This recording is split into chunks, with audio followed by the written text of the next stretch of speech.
जय good morning everyone, स्वागत है एक बार फिर आप सभी का हमारी सी इंटरमीडिएट ऑडिटिंग एंड एथिक्स की इस क्लास में दोस्तों, जिसमें चैप्टर 11 का डिस्कशन स्टार्ट किया था हमने। किसके ऊपर था हमारा chapter number 11? It was on ethics in terms of engagement. Ethics और टर्म्स ऑफ एंगेजमेंट में सबसे पहले अपन ने क्या डिस्कस किया? मीनिंग ऑफ एथिक्स क्या है? तो it is a state of mind. Ethics क्यों जरूरी है? क्योंकि यही बेसिकली आपका मॉरल कैरेक्टर, आपकी ट्रस्ट वर्दिनेस, पब्लिक में आपकी इमेज, प्रोफेशन में आपकी इमेज, ये सब बना के रखते हैं। होता क्या है ethics? Ethics basically are the moral principles which govern the behaviour, conduct of an activity of a person. अंदर से आते हैं, ये आपके संस्कार हैं और स्टेट ऑफ माइंड है। क्या जरूरत है? इस पे क्वेश्चन क्या आएगा? किसी ने पूछा है, यही आएगा, what is the need for ethics, direct. तो एथिक्स की जरूरत क्या है? तो अल्टीमेटली एथिक्स ही अल्टीमेटली आपके डिसीजन मेकिंग में आपकी मदद करेंगे, क्योंकि यूजर्स हम पे कॉन्फिडेंस रखते हैं, ट्रस्ट रखते हैं। तो वो ट्रस्ट तभी पूरा होगा जब हम एथिकल काम करेंगे। एथिक्स का मतलब है कि हम मॉरल प्रिंसिपल्स को फॉलो करें, तभी हमें रिस्पेक्ट और ऑनर मिलेगा। आईसीआई की इसलिए जिम्मेदारी है कि बहुत स्ट्रिक्ट एथिक्स रखे, ताकि लोग हम पे पूरा कॉन्फिडेंस रख सके, क्योंकि लोग उन्हीं एथिकल प्रोफेशन को प्रेफर करते हैं जिनके स्ट्रिक्ट एथिक्स होते हैं। अकाउंटेंसी प्रोफेशन का एक डिस्टिंग्विशिंग फीचर है कि पब्लिक इंटरेस्ट इन्वॉल्व होता है, और इस कारण से लोग प्रोफेशनल अकाउंटेंट, चार्टर्ड अकाउंटेंट को एक ढाल की, शील्ड की तरह देखते हैं। तो एक सीए प्रैक्टिस में हो या जॉब में हो, उसको एथिकल बिहेवियर, फंडामेंटल प्रिंसिपल्स का कंप्लायंस करना चाहिए, ताकि लोग सिक्योर फील कर सके कि हाँ, एक चार्टर्ड अकाउंटेंट के द्वारा दी गई रिपोर्ट है तो मैं आश्वस्त हूं कि यह सब सही होगा। कोई भी डिसिप्लिनरी मैकेनिज्म जो इंस्टीट्यूट ने एथिक्स बनाया, उसके अगेंस्ट में आप जाओगे तो आपके अगेंस्ट में इंस्टीट्यूट एक्शन ले सकता है, जैसे कि आपको मेंबरशिप से हटा सकता है, पेनल्टी इंपोज कर सकता है, रिस्ट्रिक्शंस इंपोज कर सकता है। प्रिंसिपल और रूल बेस्ड एथिक्स में फर्क यह है कि रूल बेस्ड रिजिड हो जाते हैं, और इसलिए प्रिंसिपल बेस्ड प्रेफर किए जाना चाहिए, क्योंकि प्रिंसिपल बेस्ड में हम सिद्धांत देते हैं जो हर सिचुएशन में आपको फॉलो करने हैं और हर सिचुएशन का एक कंक्लूजन देंगे। Fundamental principles code of ethics में 5 है: integrity, objectivity, professional competence and due care, confidentiality और प्रोफेशनल बिहेवियर। इंटीग्रिटी के अंतर्गत 3 चीजें, एक तो ऑनेस्ट रहना है, फेयर डीलिंग करनी है, और फाइनली हमें इंश्योर करना है कि हम एसोसिएट ना हो, अपने आप को ना करें किससे? Misleading information, omitting information, obscuring information या नेग्लिजेंटली प्रिपेयर्ड इंफॉर्मेशन। ऑब्जेक्टिविटी हमारा जजमेंट अनबायस्ड है। प्रोफेशनल कॉम्पिटेंस, ड्यू केयर, हम टेक्निकल प्रोफेशनल स्टैंडर्ड से काम कर पाए, अपडेटेड रहे, हम प्रोफेशनल ड्यू केयर के साथ काम कर पाए, लॉ एंड रेगुलेशन को फॉलो कर पाए। कॉन्फिडेंशियलिटी, हम तब तक इंफॉर्मेशन शेयर ना करें जब तक लॉ की रिक्वायरमेंट, क्लाइंट की परमिशन या हमारी कोई ड्यूटी ना हो एथिकल शेयर करने की, और कोई लीगल रिस्ट्रिक्शन ना हो, ताकि फ्री फ्लो ऑफ इंफॉर्मेशन आ सके। और प्रोफेशनल बिहेवियर का मतलब है कि हमें प्रोफेशनली बिहेव करना है with due care, without carelessness, and कोई भी ऐसी चीज नहीं जिससे रेपुटेशन इंस्टीट्यूट की खराब हो। बड़ा इंपॉर्टेंट मुद्दा है इंडिपेंडेंस ऑफ ऑडिटर, जो कि एक स्टेट ऑफ माइंड है। इंडिपेंडेंस में हमने देखा कि judgement of a person should not be subordinate to the wishes of the person appointing him और हिज ओन प्रोफेशनल इंटरेस्ट। ये कहता है कि इंडिपेंडेंस आप कितना भी कर लो, आप इसे कभी भी रूल्स में बांध नहीं सकते। सुपरफिशियल स्टैंडर्ड्स ऑफ इंडिपेंडेंस पर्याप्त कभी भी नहीं होंगे। इसलिए आपको जरूरी रखना है 2 चीजें: you should have independence of mind as well as independence to appear in appearance. Mind का मतलब यह है कि आप बिना इन्फ्लुएंस के इंटीग्रिटी, ऑब्जेक्टिविटी और प्रोफेशनल स्केप्टिसिज्म के साथ काम कर सको। ये शब्द हम आज समझेंगे। और इंडिपेंडेंस इन अपीयरेंस का मतलब है कोई भी reasonably informed, knowledgeable third party को देख के ऐसा ना लगे कि हमारी integrity, objectivity, professional competence compromised है। आज जो अब हम डिस्कस कर रहे हैं दोस्तों, ये बहुत इंपॉर्टेंट डिस्कशन है, और आप लिख लीजिए कि इसके ऊपर आपको पक्का क्वेश्चन आएगा।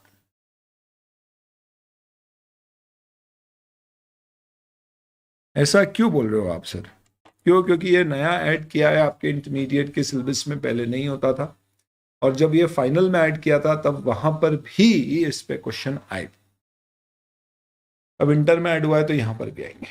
ये फाइनल में भी पढ़ेंगे, इंटर में भी पढ़ रहे हैं, थ्रेट्स टू इंडिपेंडेंस। अब समझिए, कल मैं बात कर रहा था दोस्तों कि आप कितना भी कर लो, कोई भी व्यक्ति की इंडिपेंडेंस को हम नियमों में बांध नहीं सकते कि ऐसा ऐसा कर लो तो तुम इंडिपेंडेंट रहोगे। इस कारण से ये जरूरी है कि इंडिपेंडेंस हमें सेल्फ डिसिप्लिन यानी कि स्वयं फॉलो करना। ऐसी क्या चीजें हैं जो आपकी इंडिपेंडेंस को प्रभावित कर सकती? तो क्योंकि मुझे स्वयं को इंडिपेंडेंट रहना है, इंडिपेंडेंस फॉलो करनी है, इसलिए मुझे एक चीज समझना चाहिए कि ऐसी क्या चीज है जो मेरी इंडिपेंडेंस को थ्रेटन करेगी। जैसे कि मैं जिनका ऑडिट कर रहा हूं उनसे ही फीस ले रहा हूं तो मेरी इंडिपेंडेंस अफेक्टेड है। तो इसका मतलब ये नहीं कि मैं बिना फीस के ऑडिट करूं, इसका मतलब ये है कि देयर इज अ थ्रेट कि मैं उसी की थाली में कहीं छेद ना कर दूं जिसकी थाली में खा रहा हूं। तो ऐसा नहीं है क्योंकि मैं उसकी थाली में खा रहा हूं, क्योंकि मुझे खाना दिया उसने नहीं है जिसकी थाली है, मुझे खाना शेयर होल्डर ने दिया है, थाली बोर्ड ऑफ डायरेक्टर की, और शेयर होल्डर ने बोला अच्छे से खाना, पर ध्यान रखना खाने में कुछ गड़बड़ है तो हमें बताना जरूर, क्योंकि हमने पैसा दिया है खाना बनाने वाले को, हम चेक करना चाहते हैं कि वो सही है।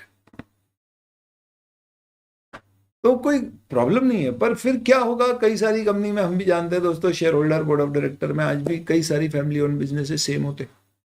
तो प्रॉब्लम हमारे साथ इतनी हो सकती है कि अगर मैं किसी पर्टिकुलर फाइनेंशियल स्टेटमेंट का ऑडिट कर रहा हूं और मैंने बोला कि यार इसमें कुछ गलती हो सकता है, मैनेजमेंट बुरा मान जाए, ऑफेंडेड फील करे और बोले अच्छा ज्यादा गलतियां निकाल रहे हो, निकाल लो, ये तुम्हारा आखिरी ऑडिट है। मैंने बोला अरे नहीं नहीं मालिक ऐसा मत करना, अगर आपने हमारा ऑडिट बंद कर दिया तो हमारी तो सबसे बड़ी फीस ही आपसे आती है, पर अगर आप ही नहीं रहे तो हमारी एंटिटी का क्या होगा, प्लीज ऐसा ना करें। उसने बोला अगर चाहते हो तो हम तुम्हारी मदद तभी कर सकते हैं जब तुम हमारी मदद करो, help us so that we can help you. चुपचाप अच्छी रिपोर्ट बना दो, गलतियां हम ठीक कर देंगे, बस हाईलाइट मत करो और तुम आश्वस्त हो जाओगे, अगली बार तुम ही ऑडिटर। दोस्तों ये कॉन्फ्लिक्ट ऑफ इंटरेस्ट, एक गिव एंड टेक के रिलेशनशिप है, आपको ऐसी चीजें में नहीं होना चाहिए। ऐसे कमर झुका के एक सीए को नहीं चलना है, लेकिन उसको ऐसे तन के चलना है और उसे ऐसे कहना है कि सुन गलती करी है तो हम तो रिपोर्ट करेंगे, हमारी ड्यूटी है, और हम चाहते हैं कि तुम हमारे क्लाइंट आओ, हम तुम्हारा ऑडिट करें, लेकिन ये मत समझना कि हम तुम पर डिपेंडेंट है, तुम्हारे जा रहे बहुत सारे हमारे पास है।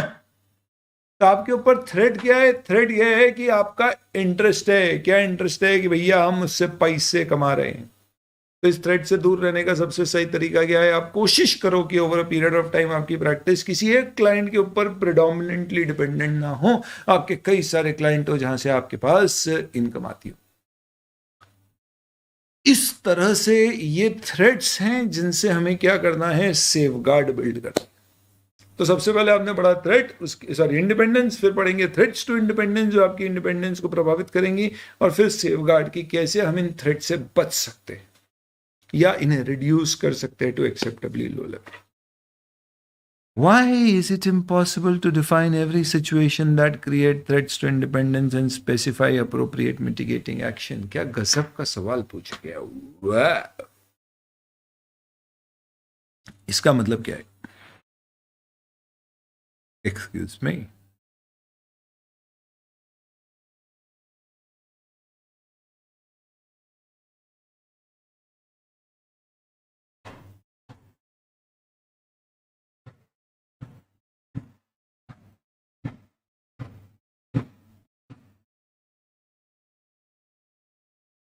चलिए, तो क्यों मैं कभी भी हर वो सिचुएशन जिससे इंडिपेंडेंस इफेक्ट होगी उसे आइडेंटिफाई करके उसको कैसे बचना है नहीं बता सकता? इस सवाल का जवाब है ए, अलग अलग सर्कमस्टांस है, बी, अलग अलग तरह की एश्योरेंस एंगेजमेंट है, इसलिए अलग अलग तरह की थ्रेट्स होती हैं और उन थ्रेट्स की अलग अलग तरह की सेफगार्ड होती है। ये तो ऐसी बात हो गई कि यार ऐसा पॉसिबल क्यों नहीं है कि मुझे एग्जैक्टली बता दिया जाए कि क्या क्या पढ़ना है, कैसे पढ़ना है, और मैं पढ़ लूँ और सीए पास ही हो जाऊँ। क्यों? क्योंकि अलग अलग तरह के पेपर सर्कमस्टांसेस होते हैं, अलग अलग तरह के स्टूडेंट्स होते हैं, तो अलग अलग तरह की स्ट्रैटेजीज बनाना पड़ती है। इसलिए to protect independence of auditor you should understand following 5 threats to independence of auditor. तो दोस्तों आप एक चीज समझो, अगर आपको ये समझ में आएगा कि ये चीजें आपके इंडिपेंडेंस को प्रभावित करेंगी तो आप इसके लिए क्या कर पाओगे, एक्शन भी कर पाओगे। सबसे पहली है self interest threat. Self interest threat occurs when auditing firm, partner or associate has financial interest in an audit client. Self interest हमारा खुद का इंटरेस्ट है। कौन सा इंटरेस्ट? फाइनेंशियल इंटरेस्ट है। आप जिसका ऑडिट कर रहे हो उसमें आपका फाइनेंशियल इंटरेस्ट है। कब होगा? जब मेरी मेजर फीस उसके ऊपर डिपेंडेंट है। Undue dependence on clients fees. पहले आप इन सबको इंडिविजुअली पढ़ो। ये मत सोचना कि तुमको इंटर में ऐसा क्वेश्चन आ जाएगा कि एमसीक्यू दे देंगे और बोलेंगे एक चार्टर्ड अकाउंटेंट है जिसकी मेजॉरिटी फीस एक ही क्लाइंट से आती है, तो बताइए उसके ऊपर कौन सी थ्रेट है? Self interest threat, self review threat, intimidation threat, familiarity threat. और हमें फिर सेल्फ इंटरेस्ट थ्रेट आंसर देना पड़ेगा। इतना डिफिकल्ट क्वेश्चन नहीं आएगा, बहुत डिफिकल्ट हो गया ये फाइनल लेवल पे।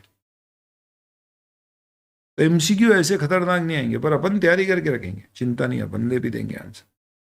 तो ये एग्जाम्पल्स हमें क्या है? कभी एमसीक्यू आ गया कि भैया ये कौन सी थ्रेड का एग्जाम्पल है, तो अपने को याद होना चाहिए, उस तरह से आप पढ़ो, पर आएगा नहीं है कुछ। तो पहला, वो मेजर फीस आपकी एक ही क्लाइंट से आ रही है। दूसरा, डायरेक्ट फाइनेंशियल इंटरेस्ट और significant indirect financial interest in a client, यानी डायरेक्ट या इनडायरेक्ट फाइनेंशियल इंटरेस्ट है। इसका मतलब कंपनी के शेयर्स में इन्वेस्टमेंट किया है, हमारा company is our largest customer client, हमने कोई लोन या गारंटी ले रखी है या दे रखी है उसे, तो दिए अगर उसके ब्याह पे वो डूब गया तो मेरे पैसे लग जाएंगे। उससे ले रखी है तो मैं उसके अगेंस्ट कैसे जाऊंगा? क्यों? क्योंकि मैं तो उसके एहसानों तले दबा हुआ।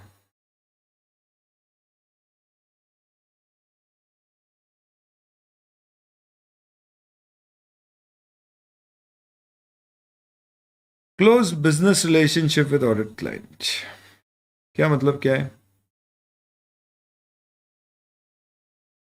अपना ही बिजनेस है, फ्रेंड वाइफ की कंपनी है, फ्रेंड की कंपनी है, वाइफ की कंपनी है, ऐसा कुछ। पोटेंशियल एम्प्लॉयमेंट, हम प्रैक्टिस से छोड़ के वहां पे जाने वाले, तो हमें उम्मीद है कि वहां से हमें जॉब ऑफर मिलने वाला है। और कंटिजेंट फीस सबसे सही तरीका। ऑडिटर को क्या करो, हम चाहते हैं ना कि ज़्यादा ऑडिट, हम ज़्यादा प्रॉफिट दिखाना चाहते हैं और चाहते हैं ऑडिटर हमें रोके ना दिखाने से, तो सीधे ऑडिटर की फीस प्रॉफिट पे डिपेंडेंट है। ये है सेल्फ इंटरेस्ट थ्रेट। वाओ, कोई प्रॉब्लम तो नहीं है इसमें? नो सर, समझ में आ गया? यस। क्या सारे एग्जाम्पल याद रखना है? नहीं रहे। एग्जाम में क्वेश्चन कैसा आएगा? Short note on self interest threat type का बनाएंगे, वो कहानी पर पूछेंगे कि एक ऑडिटर की बड़ी सारी थ्रेट्स है, इनमें से उसका कहना है सेल्फ इंटरेस्ट थ्रेट से उसे बचने के लिए कृपा करके आप गाइड करें कि क्या एग्जाम्पल्स है सेल्फ इंटरेस्ट थ्रेट के। ऐसा क्वेश्चन आ सकता है। उसके बाद आते हैं self review threat. Self review threat का मतलब क्या है? इसका सिंपल सा मतलब कोई बताइए। सेल्फ रिव्यू थ्रेट,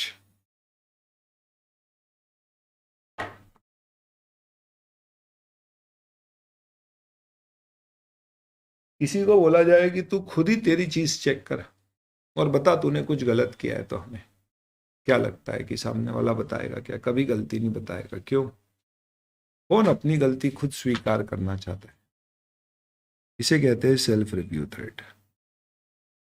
अगर आप चार्टर्ड अकाउंटेंट से अपनी कंपनी में अकाउंटिंग भी करवाओगे और बाद में फिर उसी को बोलोगे कि तू ही हमारी कंपनी का ऑडिट कर, तो सीधी सी बात है, वो गलती निकाल के मैनेजमेंट को बोलेगा ये अकाउंटिंग गलत हुई है, मैनेजमेंट एक लगाएगा, बोले तू ही तो है अकाउंटेंट, फिर हमें क्या दिखा रहा है, गलत क्यों किया? हम बोलेंगे हाँ हाँ हाँ हाँ, नहीं नहीं सही है सही है सही, कोई गलती नहीं। तो आप कृपा करके ऐसी कोई सिचुएशन में मत पैदा या क्रिएट कर लो जिससे आपको ऑडिट के दौरान उन्हीं चीज़ों को चेक करना पड़े जो आपने ही करवाई है। ऐसा कब होगा? जब आप कंपनी के खुद अकाउंटेंट हो या आपने खुद ने कंपनी से कोई लोन ले रखा है, दे रखा है, कंपनी के बहुत बड़े डेटर वगैरह हो, तो आप अपनी चीज़ें चेक नहीं करोगे। क्यों? क्योंकि आप बोलोगे हाँ वो सब तो सही है, उसमें क्या गड़बड़ है। तो ये क्यों ऑकर होती है self review threat? During review of any judgment or conclusion reached in previous audit or non-audit engagement, yeah, member of audit team was previously a director or senior employee of the client. ये examples. तो self review thread का basically मतलब क्या है? आपने लेचे company की आपने accounting इन current year या पास्ट ईयर में की है, या कंपनी के की मैनेजरियल पर्सन अब सीए फॉर्म में है, इंडिपेंडेंट डायरेक्टर वगैरह, तो वो बोलेगा अरे मत कर यार, मेरा ही हाथ का किया हुआ है और मेरी गलतियां मत निकाल पैसा। Then we have advocacy threat. Advocacy threat का मतलब क्या होता है? आप क्लाइंट के एडवोकेट नहीं हो, ये बात अच्छे से समझ लो। तुम्हारा काम ये नहीं है कि तुम क्लाइंट को बचाओ, तुम्हारा काम है जो सही है उसे बताओ। यू डोंट हैव टू, आपकी अप्रोच क्या होना चाहिए? बचाओ या बताओ। हम एडवोकेट नहीं है जिसका काम है बचाना, हम चार्टर्ड ऑडिटर है जिसका काम है बताना जो है। तो अगर ऑडिटर प्रमोट करेगा अपने क्लाइंट्स को तो उससे उसकी ऑब्जेक्टिविटी हैम्पर्ड है। नॉर्मली वो कब होएगा? लेट्स से जब आप क्लाइंट के एडवोकेट बन गए हो, कोई लिटिगेशन या थर्ड पार्टी डिस्प्यूट में, क्लाइंट ने आपको अपॉइंट कर दिया, बोले यार मेरा इनकम टैक्स की कोई केस चल रही है, तू ही हैंडल कर ले। तुम उसके एडवोकेट बन ही जाओगे, उसके फेवर में काम करने की बात करोगे, शेयर सिक्योरिटी में डील करोगे अगर आप, तो ऑब्वियस सी बात है तुम फेवर में करना चाहो। अब देखो, अगर आपने शेयर खरीदे हैं तो उससे क्या होगा? सेल्फ इंटरेस्ट थ्रेड भी आ सकता है और एडवोकेसी थ्रेड भी आ सकता है। ऐसा नहीं है एक चीज से दो थ्रेड भी आ सकते हैं, कोई प्रॉब्लम नहीं है उसमें। देन फेमिलियरिटी थ्रेड, ये क्या है? अगर आप बहुत लंबे समय से एक ही एंटिटी का ऑडिट करते रहोगे, या एक एंटिटी बहुत लंबे समय से एक ही ऑडिटर रखेगी, तो चांसेस है कि दोनों के बीच में कुछ ज्यादा ही मेल जोल बढ़ जाए। लंबी दोस्ती अक्सर दोस्तों मोहब्बत में बदल जाती है। सर ऐसी बात है मत करो। तो क्या होगा दोस्तों, फिर कोई आपका दोस्त है तो आपको उसकी गलतियां भी आप नजरअंदाज करना शुरू कर देते हो कि चलो ठीक है यार, दोस्त है अपना, कौन 100% सही होता है। You don't follow the ideal path, correct path. You follow the path of friendship. You start taking favors. आपकी ऑब्जेक्टिविटी इन्फ्लुएंस होना शुरू हो जाती है। इस कारण से कंपनीज एक्ट में एक नियम डाला गया है कि अब अगर एक इंडिविजुअल को आप ऑडिटर अपॉइंट कर रहे हो और आप एक लिस्टेड कंपनी या बड़ी कंपनी, उसकी डेफिनेशन है, तो उस केस में आपको ऑडिटर को 5 साल यानी एजीएम बोलते हैं, 5 एजीएम में के लिए अपॉइंट करते हैं, फिर चेंज कर। जैसे आपको पता है रिलायंस के 34 इयर्स तक एक ही ऑडिटर रहे थे, चतुर्वेदी एंड शो। उन्होंने 34 इयर्स तक रिलायंस का ऑडिट किया।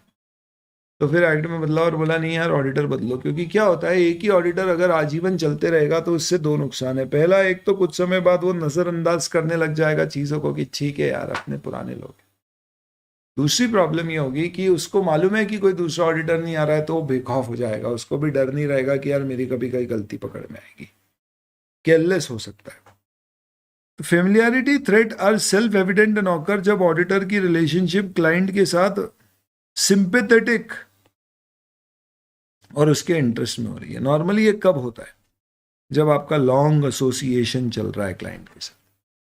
तो कंपनीज एक्ट ने बोल रखा है भैया, क्या देखो यहाँ पे प्रोविजन भी दिया गया है, कंपनीज एक्ट में रोटेशन के नियम है जो बोलते हैं कि आपको ऑडिटर को पीरियडिकली चेंज करना है। हालांकि ये सारी कंपनी पे नहीं लगते, पर एटलीस्ट लार्ज कंपनीज में लगते।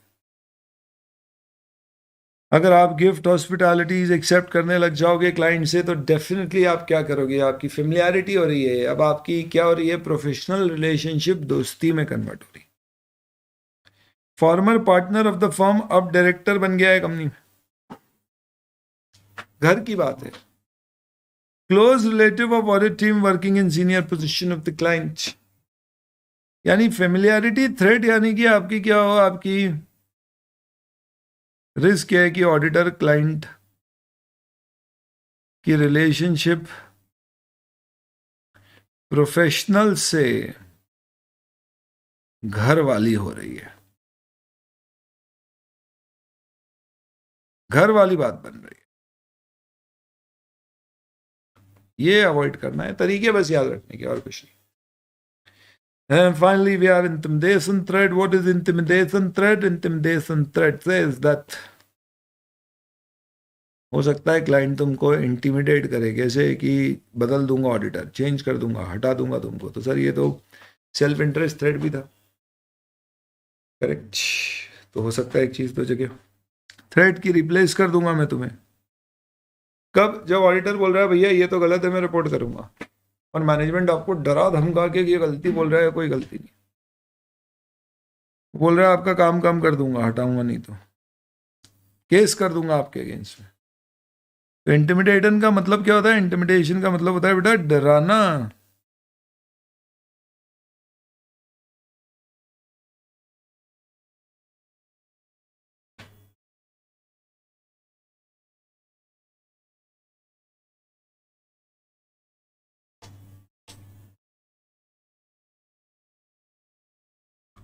तो क्या कहा गया है कि auditors are deterred from acting objectively with professional scepticism and intimate नहीं, इंटिडिमेट, इंटिमिडेट।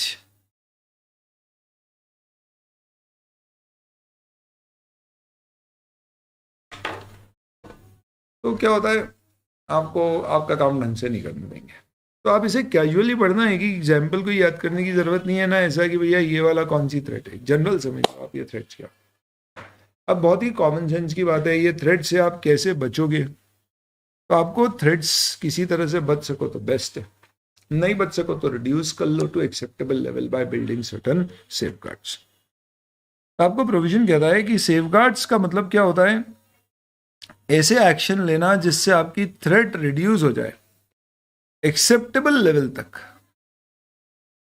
भाई हमें मालूम है फीस तो मैं लूंगा क्लाइंट से, पर मैं जो एक क्लाइंट से फीस ले रहा हूं, मेरा एक भी क्लाइंट ऐसा नहीं है जो मेरी टोटल इनकम का 5% से भी ज्यादा है। ऐसे सैकड़ों क्लाइंट है मेरे। बेकार चले भी जाए रह जाए तो कोई फर्क नहीं पड़ता है, इससे अब मैं बेखौफ होकर काम कर पाऊंगा। क्यों? क्योंकि मैं उसके ऊपर डिपेंडेंट नहीं। तो आपको क्या किया आपने? आपने सेफगार्ड कैसे बिल्ड किया? आपने कोशिश की एक बड़ा क्लाइंटल बनाने की, और स्ट्रिक्ट नहीं किया आपने अपना काम कुछ ही क्लाइंट्स के लिए। तो हमारे गाइडिंग प्रिंसिपल वही है, we should be and appear to be independent. कोई भी ऑडिट एक्सेप्ट करने से पहले देखना है थ्रेट तो नहीं है। अगर थ्रेट है तो या तो हम डिजिस्ट करेंगे, यानी कि एक्सेप्ट नहीं करना,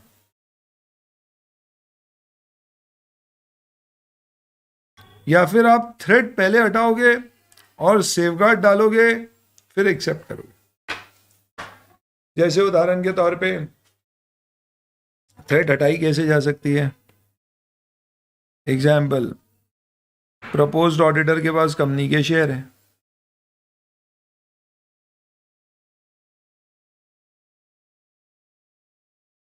तो पहले आप क्या करो, first sell then accept the audit.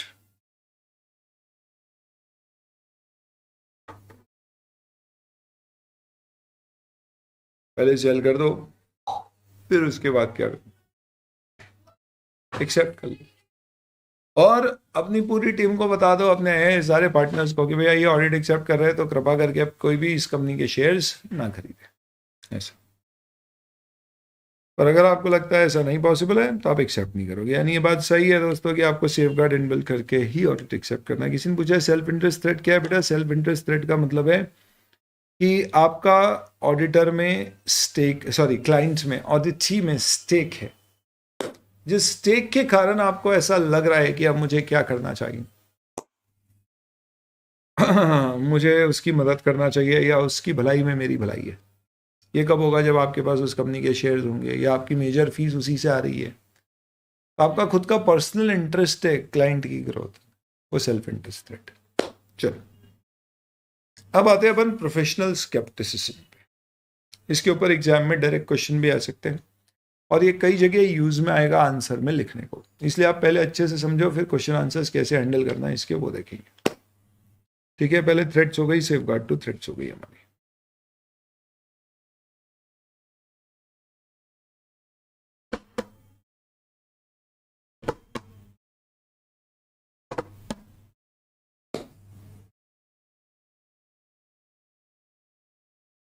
Test your understanding के कुछ क्वेश्चंस हमने देखे थे, चलो पहले वैसे देख लेते हैं उसी के।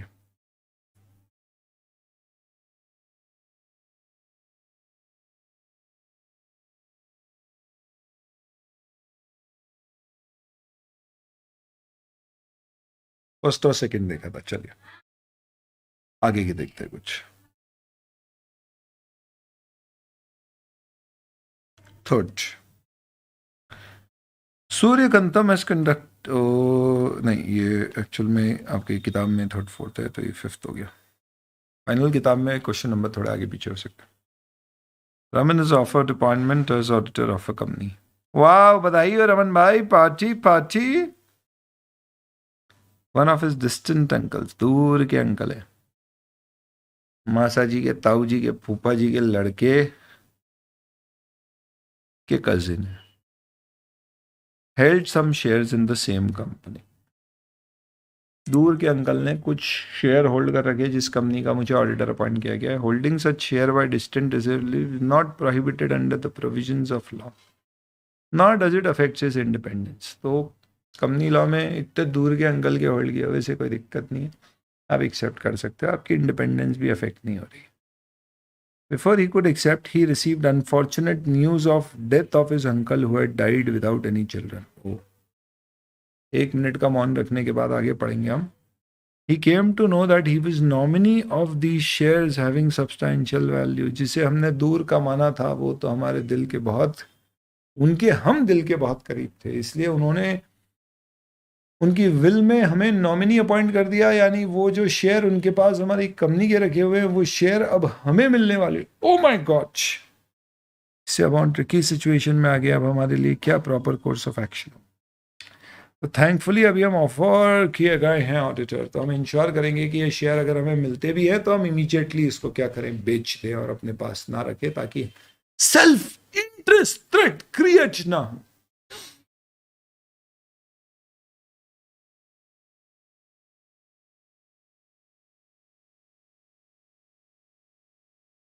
देखिए, when threats to independence exist, he should desist from taking the task or eliminate the threat, or at least put safeguard to build, reduce the threat to acceptable level. Same line लिखी हुई है, eliminate, reduce to acceptable level and build safeguards.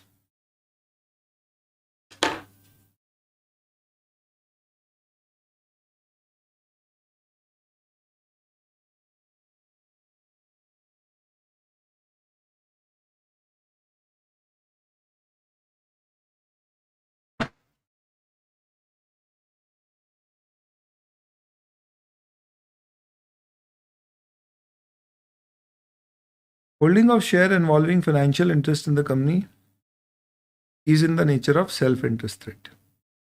He is come to hold share due to nomination made by a distant relative before accepting the appointment. Considering above, he should take step to eliminate the threat by selling share immediately before accepting appointment. एकदम सही बोला है। Holding of share of the same company for which he is offered appointment as auditor constitute threats to independence. एक number.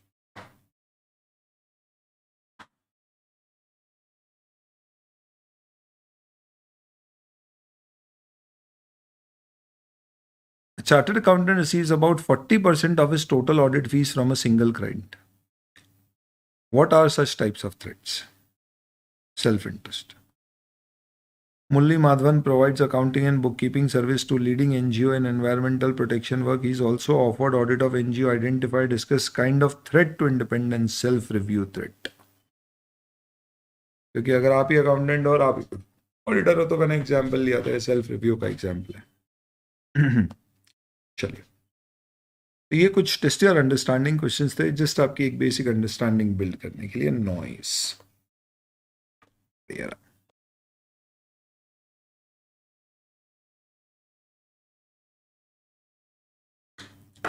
अब आ जाओ बेटा professional scepticism पे, चलो इसको डिस्कस करेंगे। प्रोफेशनल स्केप्टिसिज्म का मतलब क्या होता है?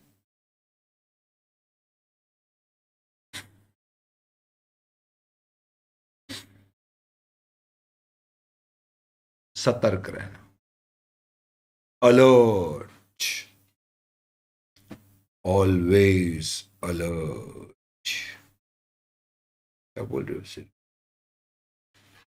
हमेशा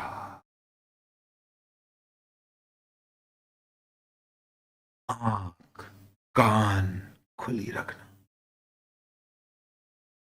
ताकि किसी भी चीज को तुम नजरअंदाज ना कर दो, किसी भी एविडेंस को तुम नजरअंदाज ना कर।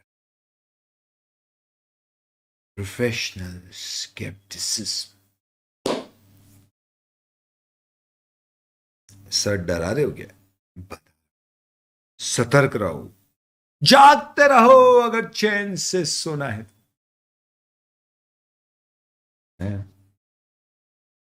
प्रोफेशनल स्केप्टिज्म का मतलब क्या होता है? इसका मतलब ये है दोस्तों कि फर्स्ट एंड फॉरमोस्ट आपको सारी चीजों को क्रॉस चेक करते हो। जब आप क्रॉस चेक करते हो तो ये मान के नहीं करते हो कि चीजें गलत होगी, पर आप ये भी नहीं मान के करते हो कि सब कुछ सही है। यानी आप बिना किसी स्पेसिफिक मान्यता के साथ आप जाके चेक करते हो कि मेरी जिम्मेदारी है कि भैया कोई भी चीज जब तक मैं चेक नहीं करूंगा मैं इसे स्वीकार नहीं करूंगा। जैसे कभी डॉक्टर के पास जाते हैं और डॉक्टर आपको बोलते हैं सर में दर्द होता है तो दवाई दे दीजिए, तो वो क्या करता है, बोले ये लो दवाई जाओ। हम बोला आपकी डिग्री बताइए। हम बोला अरे डॉक्टर साहब तो कहीं गए हुए थे, तो जब वो चले जाते हैं तो हम ही बैठ जाते हैं यहाँ पे, हम तो बाकी भैया यहाँ पे साफ सफाई देखते हैं।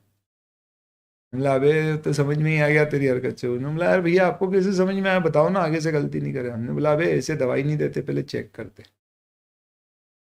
बोला हाँ सही बोल रहे हो यार, क्योंकि डॉक्टर साहब भी ऐसे, कोई भी आता है कोई बोलता है कि ये प्रॉब्लम है तो सीधे दवाई नहीं देते, पहले चेक करते। आप समझिए अगर डॉक्टर होते और हमने बोला सर में दर्द होता है दवाई दे दो, तो बोलता क्या, रुको ब्लड प्रेशर चेक कर लेंगे। हाँ कर दिखाओ, करो। ये सब क्यों करा रहे, क्यों करा रहे? इसका क्या रीजन है? क्योंकि उनकी प्रोफेशनल ड्यूटी है कि जब तक वो चीज़ों को क्रॉस चेक नहीं करेंगे वो मानेंगे नहीं कि आप जो बोल रहे हो सही है। हो सकता है आप बोलो सर में दर्द है, बट प्रॉब्लम सर दर्द की नहीं है, एसिडिटी की है, जिसकी यहां तक पहुंच गई है, तो उसे ठीक करना पड़ेगा। तो इस पर्टिकुलर लॉजिक से एक चार्टर्ड अकाउंटेंट की भी जिम्मेदारी है कि वो क्या करे, वो एक क्वेश्चनिंग माइंड रखे। यानी कोई भी चीज उसके सामने आए तो पहले उसको क्वेश्चन करे, क्रॉस करे, चेक करे। तो he should have a questioning mind. जब वो क्रॉस चेक करे, क्वेश्चन करे, तो वो ये मान के चले कि कहीं गलतियां निकल सकती है। ये नहीं माने कि है गलतियां, झूठा फरेबी बदमाश मक्कार चोर है मैनेजमेंट, ऐसा नहीं सोचना बेटा। आपको ये सोचना है चेक करोगे तो हो सकता है गलतियां निकल जाए। You should remain alert to condition which may indicate possible misstatement due to fraud or error. ऐसी क्या कंडीशंस होंगी जिसे देख के उसे लगेगा कि कोई गड़बड़ है, फ्रॉड या एरर यानी मिसस्टेटमेंट है, अपन देखेंगे इसको। और इसलिए वो हर ऑडिट एविडेंस को क्रिटिकली असेस करे। क्रिटिकल असेसमेंट का मतलब क्या होता है?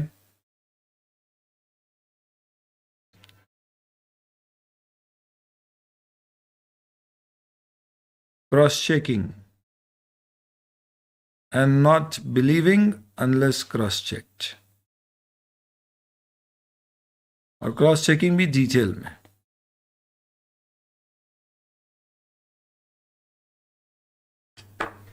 तुम 2 मिनट के लिए ऐसे समझो, तुमने कभी मूवी के रिव्यू देखे होंगे तो तुमने सुना होगा क्रिटिक्स रिव्यू, क्रिटिकल अक्लेम।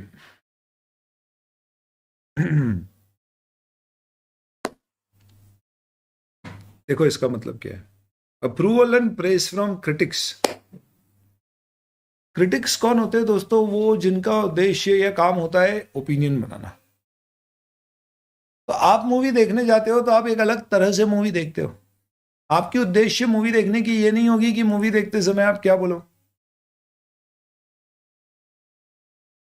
इस पॉइंट पर there is a technical fault in the movie, story line में गड़बड़ है। Out of all these actors and actresses सबसे स्ट्रॉन्ग परफॉर्मेंस इसका है। आप जाओगे मजे करोगे, बोले यार अपने क्या करना, लोड लेना अपने को, कोई थोड़ी ना यूट्यूब पे रिव्यू डालना है। तो आप सिंपल ऐसे समझ लो भाई, जिसको यूट्यूब पे रिव्यू डालना होता है ना, वो कैसे मूवी को इवेल्युएट देखने जाएगा, तो कैसे देखने जाएगा, वो निटिग्रिटी समझेगा, वो एक एक चीज़ पे फोकस करेगा। सिनेमेटोग्राफी कैसी थी, आपकी म्यूजिक कितने थे, साउंड इफेक्ट सही समय पर सही आ रहे थे या नहीं, गाने कितने थे, कितना टाइम ड्यूरेशन गानों, यानी उसका उद्देश्य क्या होता है, उसके ऊपर एक रिपोर्ट बनाना, इवेल्युएट करना। हम मूवी देखे आ रहे तो हमको किसी को रिपोर्ट नहीं देनी। हमसे कोई पूछता है मूवी कैसी थी, हम बोलते हैं बढ़िया थी या खराब थी।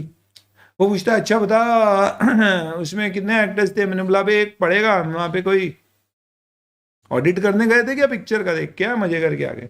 पर एक क्रिटिक ऐसा नहीं है, उसको सब पता है कौन मेजर एक्टर है, किसने अच्छा काम किया, म्यूजिक किसका था, सॉन्ग किसने लिखे, लिरिक्स किसके थे, डायरेक्शन किसका था, वो सारी चीज़ों के ऊपर ध्यान देगा। तो ये वो लोग हैं जो नॉर्मली तारीफ नहीं करते। अगर ये तारीफ कर रहे हैं बहुत बड़ी बात है, इसके मतलब क्या है दोस्तों, क्योंकि इनका काम ही क्या है, बेसिकली इवेल्युएट करना। तो आपको क्रिटिकल असेसमेंट करना है, आप कोई ऐसे कैजुअली फाइनेंशियल स्टेटमेंट नहीं पढ़ रहे हो, आपको उसके ऊपर रिपोर्ट प्रिपेयर करनी है। तो क्रिटिकल असेसमेंट मतलब एक ऐसा असेसमेंट जिसके आधार पे आप उसके ऊपर एक डिटेल्ड रिपोर्ट बना सकते। अब इसमें बड़ा कंफ्यूजिंग है, तो इसके लिए आप इसको याद रखेंगे ऐसे CAQ, quack quack, C for critical assessment, A for remaining alert और Q फॉर क्वेश्चनिंग माइंड। खैक खैक, आपको इसको बेहतर तरीका है CAQ की बजाय QAC से कर लो, दोनों में सुनाई एक जैसी देगा। क्वैक क्वैक, यानी एक ऑडिटर हमेशा क्वैक क्वैक करते रहता है, सवाल सवाल पूछते रहता है, क्वैक क्वैक क्वैक क्वैक, ये बताओ ये बताओ ये बताओ, quack quack quack quack. Questioning mind, alert और क्रिटिकल असेसमेंट याद रखना है। कहीं कहीं निमोनिक्स लगते हैं दोस्तों, कंफ्यूजिंग चीजें, अपन बना लेंगे, कोई दिक्कत। It signifies that auditor has to remain alert forever. You don't have a chance to be unalert. Remaining alert forever, यानी आप किसके जैसे हो, बॉडीगार्ड जैसे हो। वो भाई हमेशा सतर्क रहता है, समझ लो ना आप। बॉडीगार्ड आपके हमेशा सतर्क रहेंगे। जैसे फॉर एग्जाम्पल मोदी जी के बॉडीगार्ड है, या कोई एक्टर एक्ट्रेसेस के बॉडीगार्ड है, हो गए। अब मोदी जी ने, लेट्स से फॉर एग्जाम्पल, कोई व्यक्ति एकदम ही मोदी जी के बहुत ही करीब आ गया, एकदम नतमस्तक हो गया, जमीन पर लेट गया, पाँव पड़ने आ गया, तो मोदी जी बहुत भावुक हो गए। उन्होंने रुके, उठे, उठाया, उसको हाथ मिलाया, उन्होंने कहा सेल्फी लेना चाहता हूं। तो ये पूरे समय पे मोदी जी बहुत भावुक थे, लेकिन वो बॉडीगार्ड जरा भी भावुक नहीं हो। उसकी पूरी नजर हर समय तक किसके ऊपर थी, वो फैन के ऊपर। और जैसे ही उस फैन ने एक हाथ से मोबाइल निकाला सेल्फी निकालने के लिए और दूसरा हाथ जेब में डालने गया, बॉडीगार्ड ने वैसे ही हाथ पकड़ के थाम लिया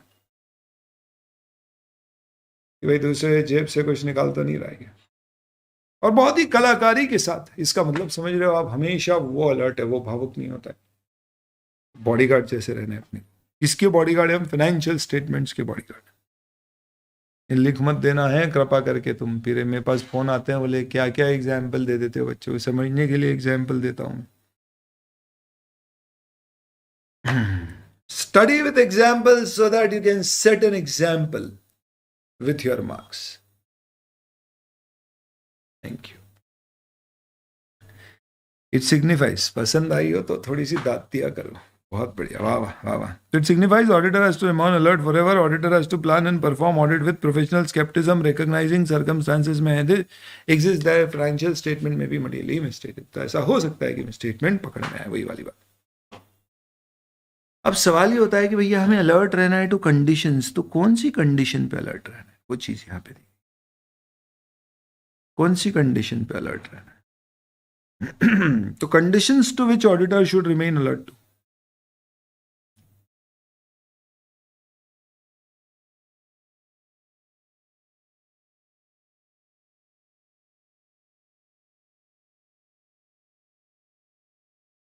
कॉन्ट्राडिक्टरी एविडेंसेस, ऐसे एविडेंसेस जो रिलायबिलिटी ऑफ डॉक्यूमेंट्स और रिस्पॉन्सेस पे क्वेश्चन कर रहे हैं,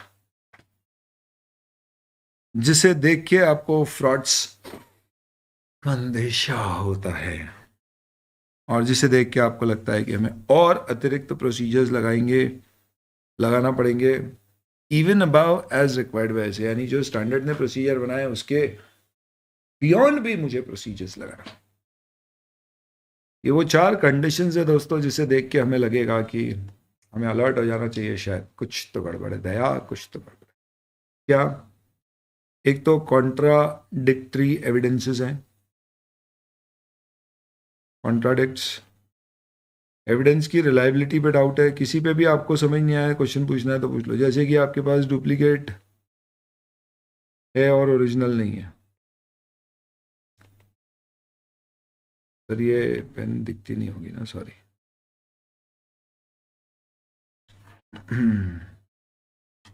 डुप्लीकेट है, ओरिजिनल नहीं है कंपनी के पास, या लेट्स से रिलायबिलिटी पे डाउट है। क्यों? क्योंकि अनसाइंड इनवॉइसेस हैं।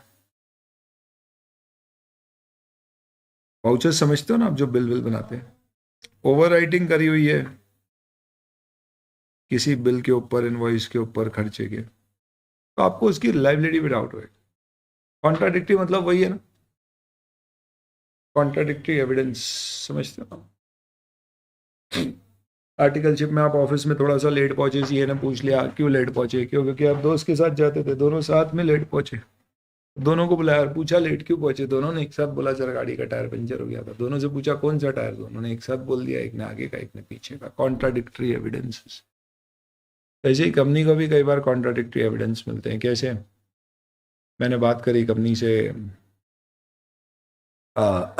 Let's say for example debtor से कंफर्मेशन मांगा तो उसके हिसाब से बैलेंस जीरो है, जबकि हमारी बुक्स में उससे 5 लाख रुपए लेना आ रहे हैं। उसने बोला भाई मैंने तो पेमेंट कर दिया।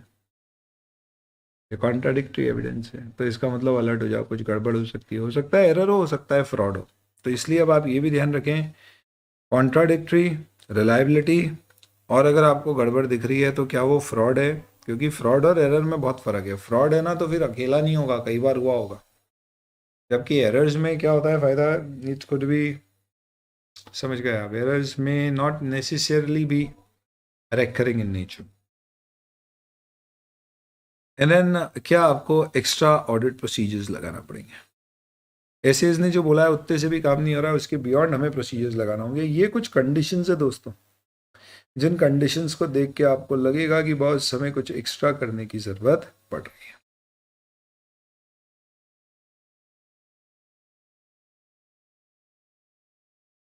फ्रॉड्स की पॉसिबिलिटी,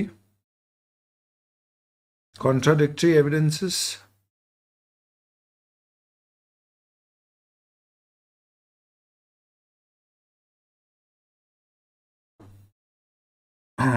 क्या एक्स्ट्रा प्रोसीजर्स लगाना पड़ेंगे,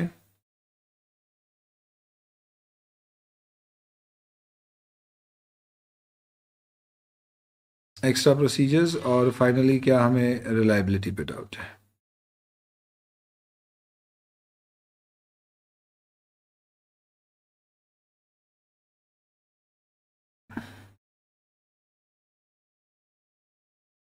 ठीक है, ये आपके कुछ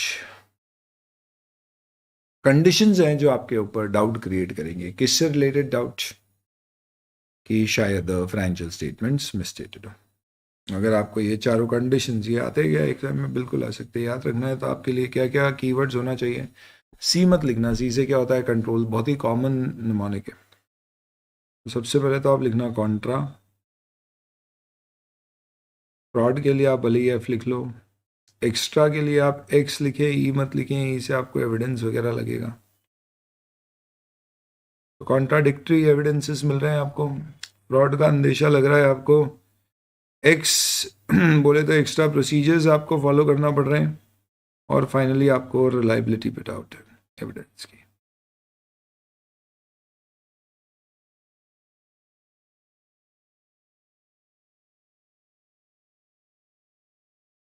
ठीक है जी, ये आपने ध्यान रखना है। तो these are basically the 4 conditions which will create, इससे कोई निमोनिक आपके बन रहा तो आप बता दो। ये वो 4 कंडीशंस हैं जिससे आपको क्या रहेगा, remaining you will have to leave, आपको अलर्ट रहना पड़ेगा।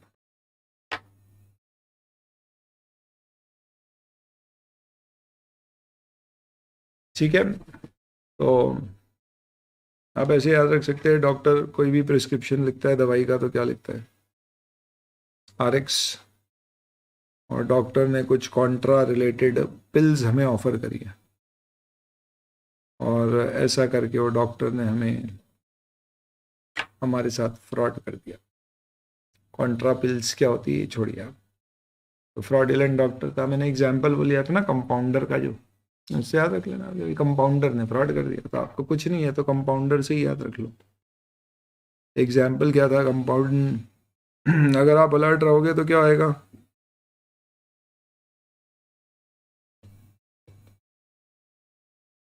Compounder of doctor prescribed medicine, but हम अलर्ट थे, so we could detect the fraud. तो कंपाउंडर मेडिसिन लिखता है तो क्या लिखेगा, RX रिलायबिलिटी, और X क्या हो गया आपका, एक्स्ट्रा ऑडिट प्रोसीजर्स लगाने की जरूरत नहीं है, जिससे हमें क्या पता पड़ गया, compounder C contradictory audit evidences, और फाइनली फ्रॉड, RXCF इस तरह से। सॉरी सॉरी सॉरी बहुत बुरा था, आई नो। ऐसे आपको लगे तो साथ साथ में बनाते जाना, मैं बिलीव नहीं करता इन सब चीज़। मेरा मानना है बेसिकली अपना फोकस क्या होना चाहिए, समझने के ऊपर होना चाहिए, बाकी रिवीजन से याद हो जाता है। जहाँ बहुत ही रेयर ऐसा है कि ये क्या होता है, ये सब एक जैसे ही लगता है, और क्या है, ये डेफिनेशन जैसी चीज़ है, यहाँ पे सेम लिखते हैं ना तो इंस्टीट्यूट मार्क देता है, इसलिए मैंने यहाँ पे लिख दिया क्वैक क्वैक ऐसा। तो ठीक है, यहाँ पे आपको ध्यान रखना है तो आप लिख सकते हो RX contradictory evidences and frauds. Next, फायदा क्या है प्रोफेशनल स्केप्टिज्म मेंटेन करने से, और क्यों जरूरी है ये। अगर आप चाहते हो कि आप रिस्क को रिड्यूस करो, कौन सा रिस्क, कि आप चीजों को नजरअंदाज कर दो, जनरलाइज कर दो, गलत अजम्पशंस ले लो, तो आप प्रोफेशनल स्केप्टिसिज्म फॉलो करो। कई बार नहीं होता है, आपने कभी देखा है या नहीं मुझे नहीं पता, पर लेट्स से घर वालों ने आपको बोला कि यार एक काम कर, वो जगह देख के आ, या वो गुड्स देख के आ, वो सामान देख के आ, और बता सब सही है क्या, तो अपन ले लेते। आप समझिए कि आप एक सेकेंड हैंड गाड़ी खरीद रहे हो, सेकेंड हैंड बाइक आप गए लेने के लिए, और आपको let's say for example Harley Davidson कोई सेकेंड हैंड बेच रहा है, पहली बात तो हम पहले ही बहुत एक्साइटेड हो गए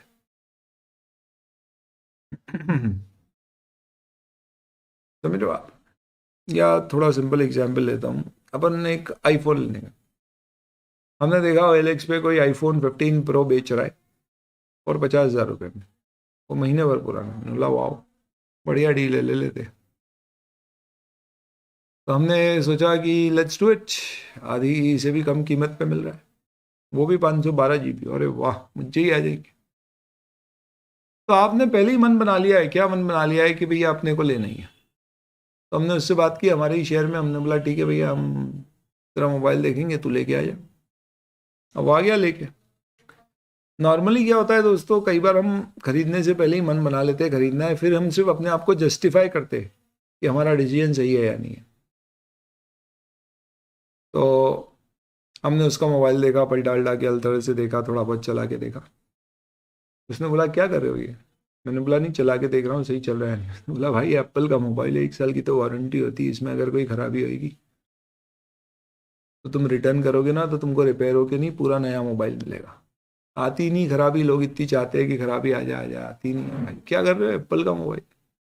बोला नहीं नहीं सही बोल रहे हो, हम तो ऐसे चेक कर रहे हैं। हमला ठीक है भैया ठीक है, थोड़ा पैसे पे कम कर दो। उसने बोला 1 रुपया कम नहीं होगा। हमला फिर रहने दो। उसने बोला अच्छा कितना देना है। हमला हम तो 30 देंगे। उसने बोला भैया सवाल ही नहीं होता, 48 कर लो। हमने बोला भैया नहीं हो पाएगा, 40 फाइनल। उसने बोला चलो डन। हमला 40,000 रुपये और इस पे वारंटी वगैरह ये वो सब आप दे देना हमको। उसने बोला हाँ हाँ सब दे देंगे, कोई दिक्कत ही नहीं। और हमने बोला एक बात और, जितने हम बोल रहे थे हमारे बड़े भैया आ गए, और बड़े भैया आए और उन्होंने बोला क्या कर रहे हैं। हमने बोला अरे ये भैया मोबाइल ले लो। हमको लगा डांट पड़ेगी। उन्होंने बोला अच्छा कौन सा है, हमने बताया। बोला अरे वाह कितने का है, हमने बताया 40 में बात की। उन्होंने बोला अच्छा जरा दिखा। अब हम तो क्या भावुक इतने थे कि हमको दिखने में वो चीजें ही नहीं दिख रही थी, ओवरलुक कर रहे थे। बड़े भैया ने उसको देखा और देखते से ही पहचान गए, हमने एक बेसिक सी चीज ही ओवरलुक कर दी थी। क्या, कि वो तो मेड इंपोर्टेड था।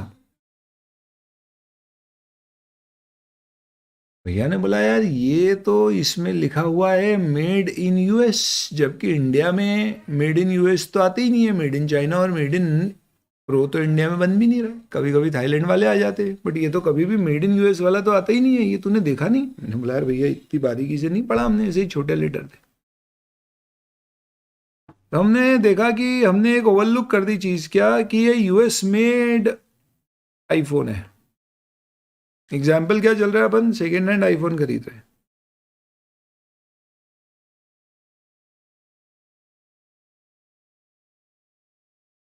तो यूएस मेड आईफोन निकला जो इंडिया में आता ही नहीं है।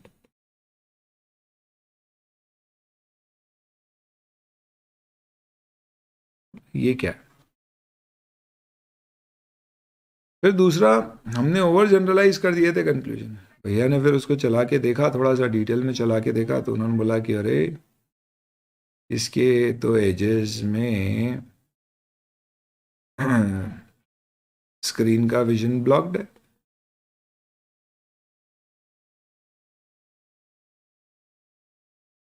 तो हमने बोला अरे भैया ऐसा हो ही नहीं सकता, और होगा तो बहुत बढ़िया है, अपने को नया मोबाइल मिल जाएगा। तो भैया ने बोला बेटा तेने गलत अजम्पशन ले लिया कि एप्पल रिप्लेस करता है। Apple replaces only for manufacturing defect. इसमें तो पानी भरा हुआ है, या पानी में गिर गया था। हमला आपको कैसे बताओ? उन्होंने बोला देख पानी में होता है तभी ऐसा होता है, आसपास देख थोड़ी चौक जमी हुई है। हमने बोला देख तू सही सही बता हुआ क्या है। फिर एक्चुअल में कहानी बता पड़ी कि ये सब चोरी होते हैं यूएस में, और फिर वहां से स्मगल होके पोर्ट के द्वारा इंडिया आते और वो बिकते हैं। वो वाला आ गया था। तो उसमें एक पर्टिकुलर ऐसा कंसाइनमेंट था जो डॉकयार्ड में, जिसमें पानी भर गया था, बहुत सारे खराब हो गए थे, तो वो वाले एक्स्ट्रा कम प्राइस पर बिक रहे हैं, और ये वाले आईफोन तो 10-10 15-15 हज़ार में मार्केट में मिल रहे हैं। कहाँ पे? कौन सा मार्केट? खान मार्केट, दिल्ली। छोड़ो थोड़ा ज़्यादा हो गया, पर समझा क्या रहा हूँ मैं आपको। क्या है दोस्तों, मैं बताऊं तुमको, पूरा ऑडिट एक समय के बाद एक जैसा लगने लग जाएगा अगर तुम एग्जाम्पल से हर चीज़ अलग अलग नहीं पढ़ोगे, ध्यान नहीं रखोगे। ये सब जगह एक जैसी बात है, तो इसलिए ध्यान रखो। तो इसके लिए क्या है, अपना सेकेंड हैंड आईफोन बाय करने वाला ये एग्जाम्पल यहाँ पे काम है। तो अगर आप प्रोफेशनल स्केप्टिज्म रखते हैं तो आपको मालूम पड़ता है कि भैया एप्पल हर केस में आईफोन नहीं बदलता है, अगर उसमें मैन्युफैक्चरिंग डिफेक्ट है तो पानी में तुमने गिरा दिया तो नहीं बदलाएगा। प्लस यूएस वाला अगर इंडिया में आया है तो वो तो ऐसे भी नहीं बदलाना, क्योंकि एप्पल बोलता है भैया ये तो हम बेचते ही नहीं है, तुम्हारा आया कहाँ से। प्लस हमने ध्यान दिया नहीं कि उसके फंक्शनिंग में कहीं प्रॉब्लम है, हमने उसको क्या कर दिया, ओवरलुक कर दिया। तो आपने ओवरलुक कर दी चीज़ों को, आपने जनरलाइज कर दिया कि भैया एप्पल है तो बढ़िया ही चलेगा, क्या चेक करना, और आपने गलत अजम्पशन ले लिया कि रिप्लेस हो जाएगा। ये तीन गलतियां आपने करी है। अगर आप अलर्ट रहते तो आप एक भी गलती नहीं करते। इसलिए हमेशा आप क्या रहेंगे, अलर्ट रहेंगे। इससे कभी भी ओवरलुक नहीं होगा, ओवर जनरलाइज नहीं होगा, गलत अजम्पशंस नहीं लेंगे। Professional skepticism includes consideration of sufficiency and appropriateness of audit evidence obtained. तो अल्टीमेटली यही वो कारण है जिससे हम एक एविडेंस मिल जाए तो हम बोल दें कि नहीं काम हो गया, ऐसा नहीं चलता है। हम हमेशा देखते हैं हमें सफिशिएंट और अप्रोप्रिएट ऑडिट एविडेंस मिले हैं। हम रिकॉर्ड को एक्सेप्ट कर सकते हैं जेन्यून, अनलेस हमें कहीं कोई डाउट है कि ये गड़बड़ है। But in any case nevertheless हमें इंफॉर्मेशन की रिलायबिलिटी तो कंसिडर करना ही है। इसका मतलब क्या है? सपोज मैनेजमेंट ने रिप्रेजेंट कर दिया that it has verified inventory, fixed assets. Will we accept it without checking? Of course, no. Why? Professional skepticism. मतलब समझो, ये वो वाली केस है दोस्त की जब तुमको घर वाले फोन लगाते,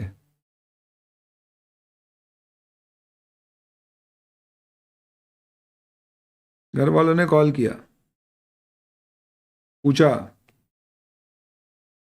कहाँ हो? और तुमने कहा क्लास में,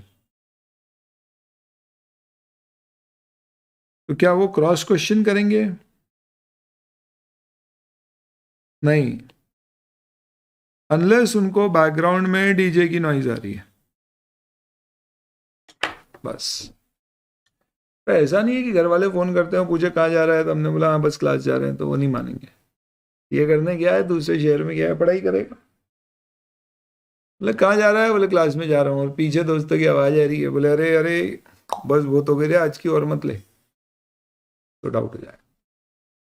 मतलब कैसा है दोस्तों कि हम नॉर्मली घर वाले हम पे शक नहीं करते, कोई पुलिसमैन नहीं है, पर डाउट होता है तो फिर छोड़ते नहीं है, फिर वो आगे डिटेल में चेक करते हैं। तो अगर हमें डाउट है रिलायबिलिटी ऑफ इंफॉर्मेशन पे, या इंडिकेशन है कि फ्रॉड हो सकता है, तो ऐसे बोलता है कि फिर तुम रुकना मत, फिर अपने ऑडिट प्रोसीजर को इतना बढ़ा दो जितना तुमको लगे, जब तक तुमको गड़बड़ पकड़ते नहीं। तो प्रोफेशनल स्केप्टिसिज्म का मतलब ये नहीं है कि आप हर चीज को डाउट करो। अगर संक्षिप्त में कहूं तो पीएस क्या बोलता है? PS says you should cross check,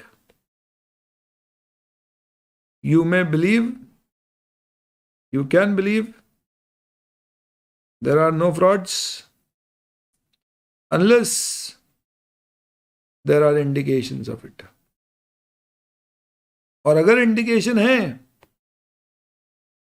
तो फिर आप फर्दर इन्वेस्टिगेट करोगे।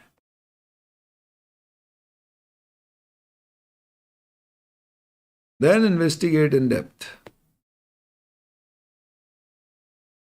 यानी जब तक गड़बड़ का अनुभव नहीं हो, अंदेशा नहीं हो, हमें कोई चीजों में ये नहीं मानना है कि चीजें गलत है।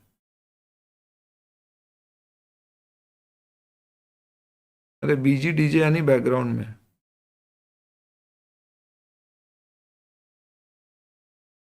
डीजे मतलब डिस्क म्यूजिक, बैकग्राउंड में। अरे दिल जले बच्चों, तेज म्यूजिक चल रहा है, तो फिर वो क्वेश्चन करें। तो सर एक बात बताओ, अगर मैनेजमेंट पास्ट में हमने ऑडिट किया है और उसकी इंटीग्रिटी और ऑनेस्टी हमें पता है पूरी, टीसीडब्ल्यूजी भी बहुत अच्छा ऑनेस्ट आदमी है, तो क्या हम उसे इग्नोर करके हर साल पूरा ऑडिट करेंगे? ऐसा नहीं है हम उसे इग्नोर करेंगे, हम कंसिडर करेंगे, पर इसका मतलब ये नहीं है कि हम मान लेंगे कि यार वो आदमी अच्छे है तो उनसे कोई गलती नहीं हुई होगी। हम मानेंगे कि गलतियां आने की संभावना हमेशा होती। इतनी सारी बातें लिखनी पड़ेगी प्रोफेशनल स्केप्टिसिज्म में, if you get a question on professional scepticism. किस तरह के क्वेश्चंस हो सकते हैं इसके ऊपर, ये आखिरी मुद्दा है, उसके बाद हम ऐसे इस पर आ जाएंगे। Let me tell you the questions on it. देखिए क्वेश्चन कह रहा है यहाँ पे, auditor of the company have only relied on management representation letter regarding treatment of certain tax matter appeals by the company। management representation letter का मतलब क्या होता है? इसका मतलब होता है मैनेजमेंट ने कंफर्म कर दिया कि ऐसा किया है। घर वाले क्रॉस क्वेश्चन करेंगे कि नहीं? तब करेंगे जब उनको डाउट होगा, नहीं तो नहीं करेंगे।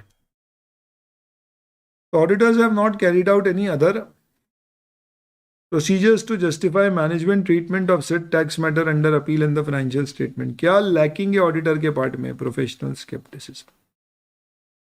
ऑडिटर ने जो मैनेजमेंट ने रिप्रेजेंट किया उस लेटर पे रिलाई कर लिया, कोई दूसरे प्रोसीजर नहीं लगाए वेरीफाई करने के, जैसे मैनेजमेंट के कंपनी के लॉयर से बात करना, केस को पढ़ना समझना।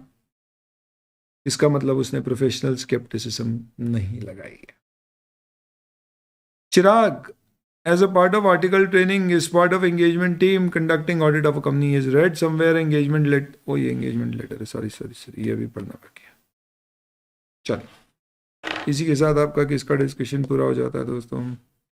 This completes your professional skepticism discussion as well and now we can come to essay 210। ये आप कह सकते हो कहने के लिए कि आपका पहला स्टैंडर्ड। क्या मतलब पहला स्टैंडर्ड है? अभी तक अपन ने कोई स्टैंडर्ड एसेस नहीं पढ़ा है। ऐसे 200 की कुछ टर्म्स पढ़ी, professional scepticism, overall objectives of independent auditor, independence, ये सारे एथिक्स के जो 5 प्रिंसिपल थे वो भी 200 में दिए हैं, पर वो अपन ने पूरा स्टैंडर्ड नहीं पढ़ा है ही नहीं हमारे सिलेबस में अलग से। पर ऐसे 210 पूरे सिलेबस में ही है आपके, हालांकि ये इस नाम से नहीं दिया गया।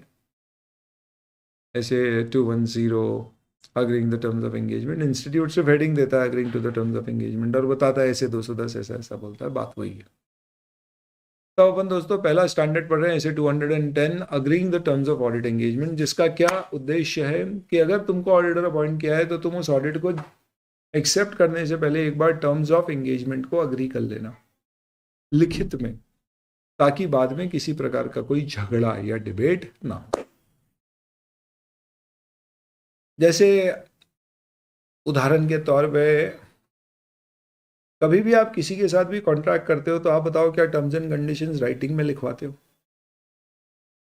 मैं बताता हूं आपको। अपने फास्ट पे अपन कभी किसी दिन अगर एक प्लम्बर को भी बुलाते हैं काम के लिए, तो लेट्स से फॉर एग्जांपल कई सारे कुछ काम करने थे, शिफ्टिंग विफ्टिंग करनी थी, तो उससे सब कुछ डिटेल में लिखवा लेते हैं। जैसे अभी रिसेंट की अगर मैं बात करूं तो कुछ वाटर प्रूफिंग कराने की ज़रूरत पड़ गई थी। तो उस वाटर प्रूफिंग के लिए हमने जिस व्यक्ति को बुलाया उससे सारी बात करी और उससे सब लिखवाया। उसने बोला अरे भाई साहब मैंने बोल दिया ना मैं सब कर दूंगा। तो अपने यहाँ जो व्यक्ति देखते हैं फैसिलिटीज मैनेजमेंट, उन्होंने बोला आप सब लिखो, क्योंकि उनको बोल रखा है ऐसा करने को। उन्होंने सब लिखवाया। क्या क्या लिखवाया कि इस कंपनी का वाटर प्रूफिंग मटेरियल यूज किया जाएगा, सीमेंट इस पर्टिकुलर कंपनी की लगेगी, इतने एमएम की वाटर प्रूफिंग की लेयर चढ़ाना पड़ेगी। इस दौरान अगर कभी बारिश आ गई तो दोबारा की जाएगी। मटेरियल पूरा हम सप्लाई करेंगे, लेबर आपकी रहेगी, कोई एक्स्ट्रा कॉस्ट नहीं रहेगी। पेमेंट इतना इस तारीख पे, इतना इस तारीख पे, इतना रोका जाएगा और एक बारिश 3 बारिश के बाद दिया जाएगा। एरिया टोटल इतना कवर किया जाएगा। वाटर प्रूफिंग के दौरान आपका जो भी मलबा निकलेगा वो मलबा यहाँ से नीचे उतार के गाड़ी में ले जाके उसको फिकवाने की आपकी जिम्मेदारी होगी। पानी की व्यवस्था हम आपको करके देंगे, लेकिन ग्राउंड फ्लोर से छत तक ले जाने की जिम्मेदारी आपकी होगी।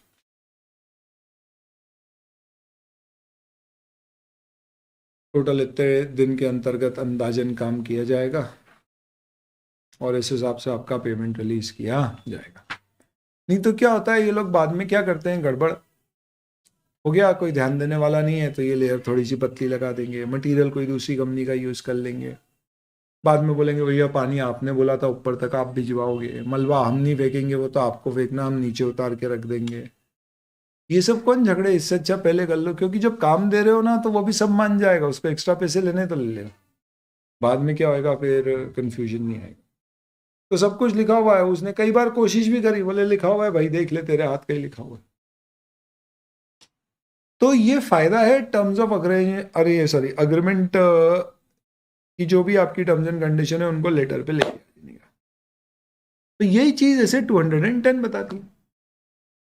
अब सर ये जो आपने अग्रीमेंट में इतनी सारी चीजें लगाई, इसमें आपने अपने अनुभव से या उस व्यक्ति ने अपने अनुभव से ये सारी चीजें लिख दी क्यों? क्योंकि उसको मालूम था ये सारी प्रॉब्लम आ सकती है। बट ऐसा भी तो हो सकता है ना सर कि आपको भी ये चीजें अनुभव के साथ ही समझ में आई हो, यानी शायद हो सकता है पहले जब आपने कभी करवाया हो तो आपको इतना ध्यान नहीं रहा हो कि यार पानी का लिखवाना है, मलबे का लिखवाना है। हाँ तो सही बोल रहे हो तुम, उसी से तो गलती कर करके तो सीखे। तो सर क्या सीए जो ऑडिट करता है वो भी गलती कर करके सीखेगा? नहीं, उसको इंस्टीट्यूट स्टैंडर्ड दे देता है। तो इंस्टीट्यूट ने एक स्टैंडर्ड ही दे दिया, बोला तुम चिंता मत करो सीए बंधु, हम तुमको पहले से बता रहे तुम्हारे लेटर में क्या क्या चीजें आना चाहिए, तुमको वो सारी चीजें लिखनी है। इससे क्या इंश्योर हो जाएगा कि कहीं कोई चीज मिस आउट ना हो जाए। तो इसके लिए इंस्टीट्यूट ने आपको एक स्टैंडर्ड ही दे मारा, जिसका नाम है standard on auditing 210 agreeing to the terms of engagement और agreeing the terms of audit engagement, जिसमें आपको बताया है कि आप जब क्लाइंट के साथ काम एक्सेप्ट करोगे तो एंगेजमेंट लेटर में क्या क्या चीजें देनी है हमने बताया, बस आपको वो लिखना है और क्लाइंट के हिसाब से उसमें जो भी चेंजेस हो कर देना। पर एक बात बताइए दोस्तों, ये सब करने से पहले क्या एंगेजमेंट लेटर साइन होने से पहले कुछ चीजों पे सहमति बनाना होगी क्या? हाँ तो सर फीस हमारे को जमना चाहिए और ये सारी चीजें, वो सब तो ठीक है। ये ऐसे कहता है कि सुनो, हम आपको कुछ प्री कंडीशंस लिखवा रहे हैं। अगर ये प्री कंडीशंस, जैसा नाम वैसा काम, ये कंडीशंस हैं जो हमारी प्री कंडीशंस है, यानी हमारी शर्त है, जिस शर्त को अगर तुम मानोगे तो ही हम ऑडिट स्वीकार करेंगे। यानी ये ऑडिट स्वीकार करने से पहले हमारी शर्त है हमारी, यानी ऑडिटर की, जिसका मैनेजमेंट का स्वीकृति अगर है तो ऑडिट एक्सेप्ट करें, नहीं तो रहने दो, आगे लेटर बनाने की भी बात। तो फीस वगैरह प्री कंडीशंस में नहीं आती है, ऐसे उस पर इतना तवज्जो नहीं देता है, वो तो मालूम है सीए खुद कर ही लेगा। फिर हमने जो प्री कंडीशंस दी है वो क्या दी है, वो इस स्टैंडर्ड में हम डिस्कस करेंगे। तो ऑब्जेक्टिव्स क्या है स्टैंडर्ड के, वो बाद में देखेंगे, पहले सबसे पहले देखते हैं pre conditions for accepting the audit.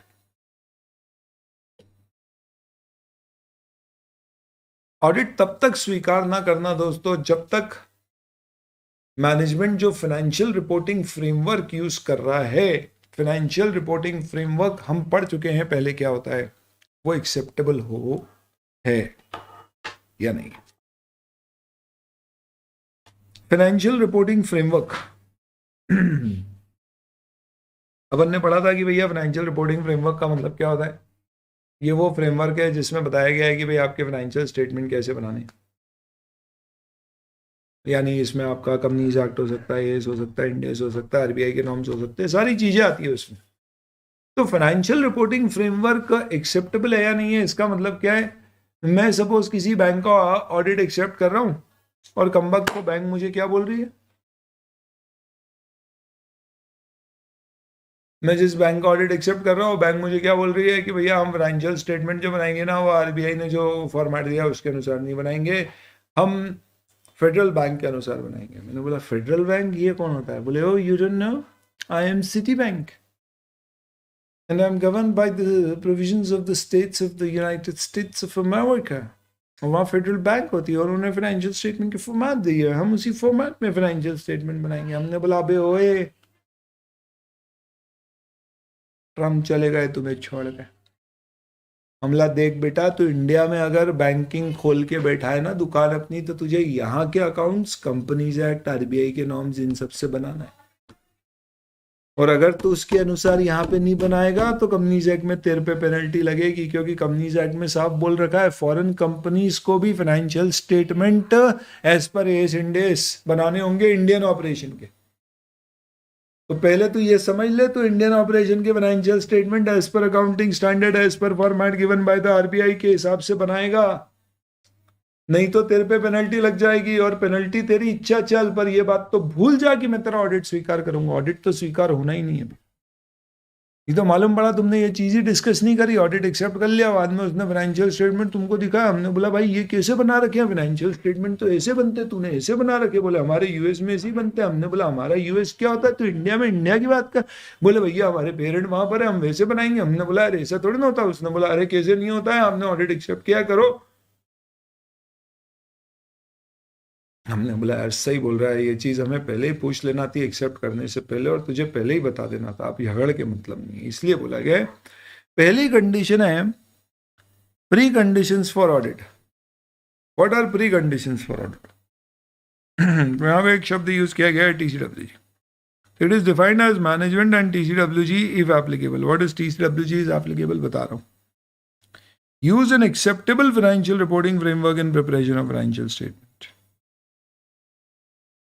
and both of them agree on the audit premise।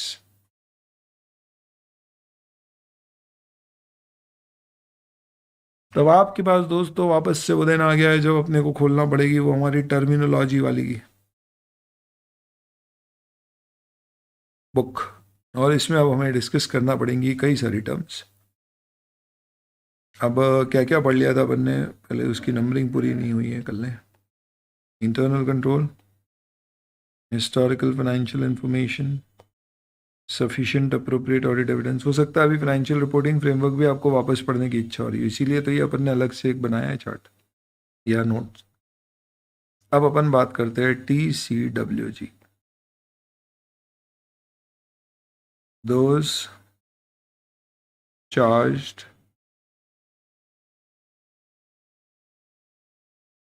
with governance. क्या मतलब है इसका?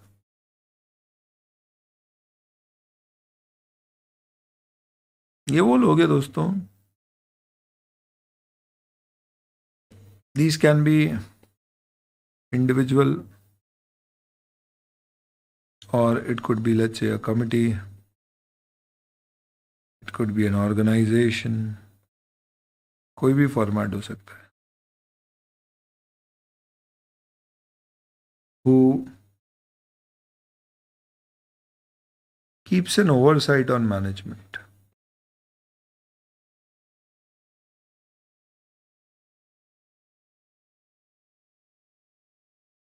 इसको पूरा, इसके ऊपर एक स्टैंडर्ड है 260, ऐसे 260 का।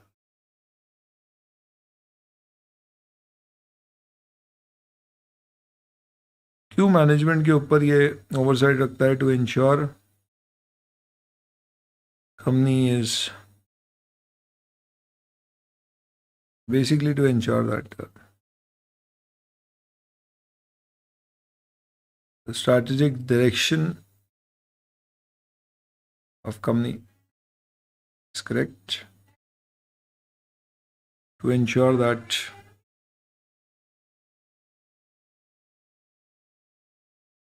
accountability of management, to prepare financial statements, design, implement, maintain, लिखाऊंगा मैं आगे, internal controls is established. So they are not basically the one who are into management of the affairs of the company, but to basically keep an oversight on management.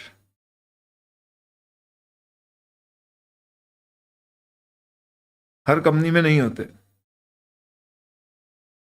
few companies may not have TCWG. Hence, management itself will perform the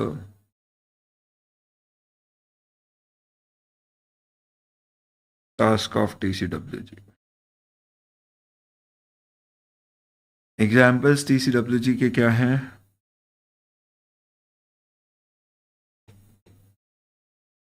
Audit committee, अगर कभी आपने सुना हो, could be, let's say, a board of governors. It could be independent directors. It could be a holding company or subsidiary. Can be a TCWG for subsidiary.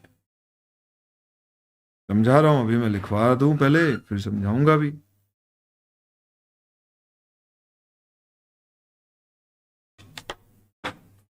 क्यों लिखवा रहे हो? लिखा हुआ नहीं है क्या कहीं? वो अलग बात है दोस्तों, ये अपनी परिभाषा अपनी लैंग्वेज में समझने के लिए, एग्जाम में कोट करने के लिए नहीं है। तो अपने पास थोड़ा फ्री फ्लो है यहाँ पे लिखने के लिए।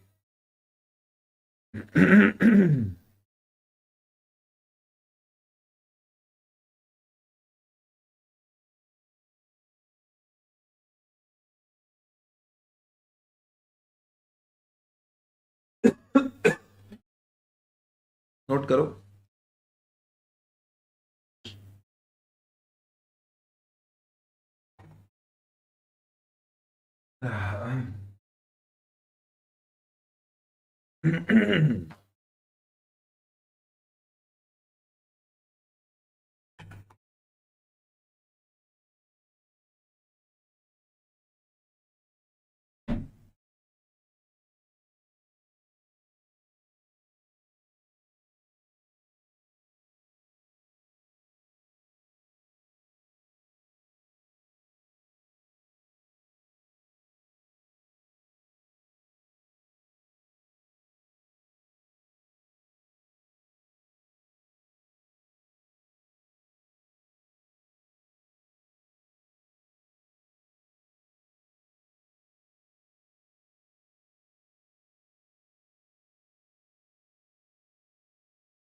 अब आप समझो इसका मतलब क्या है।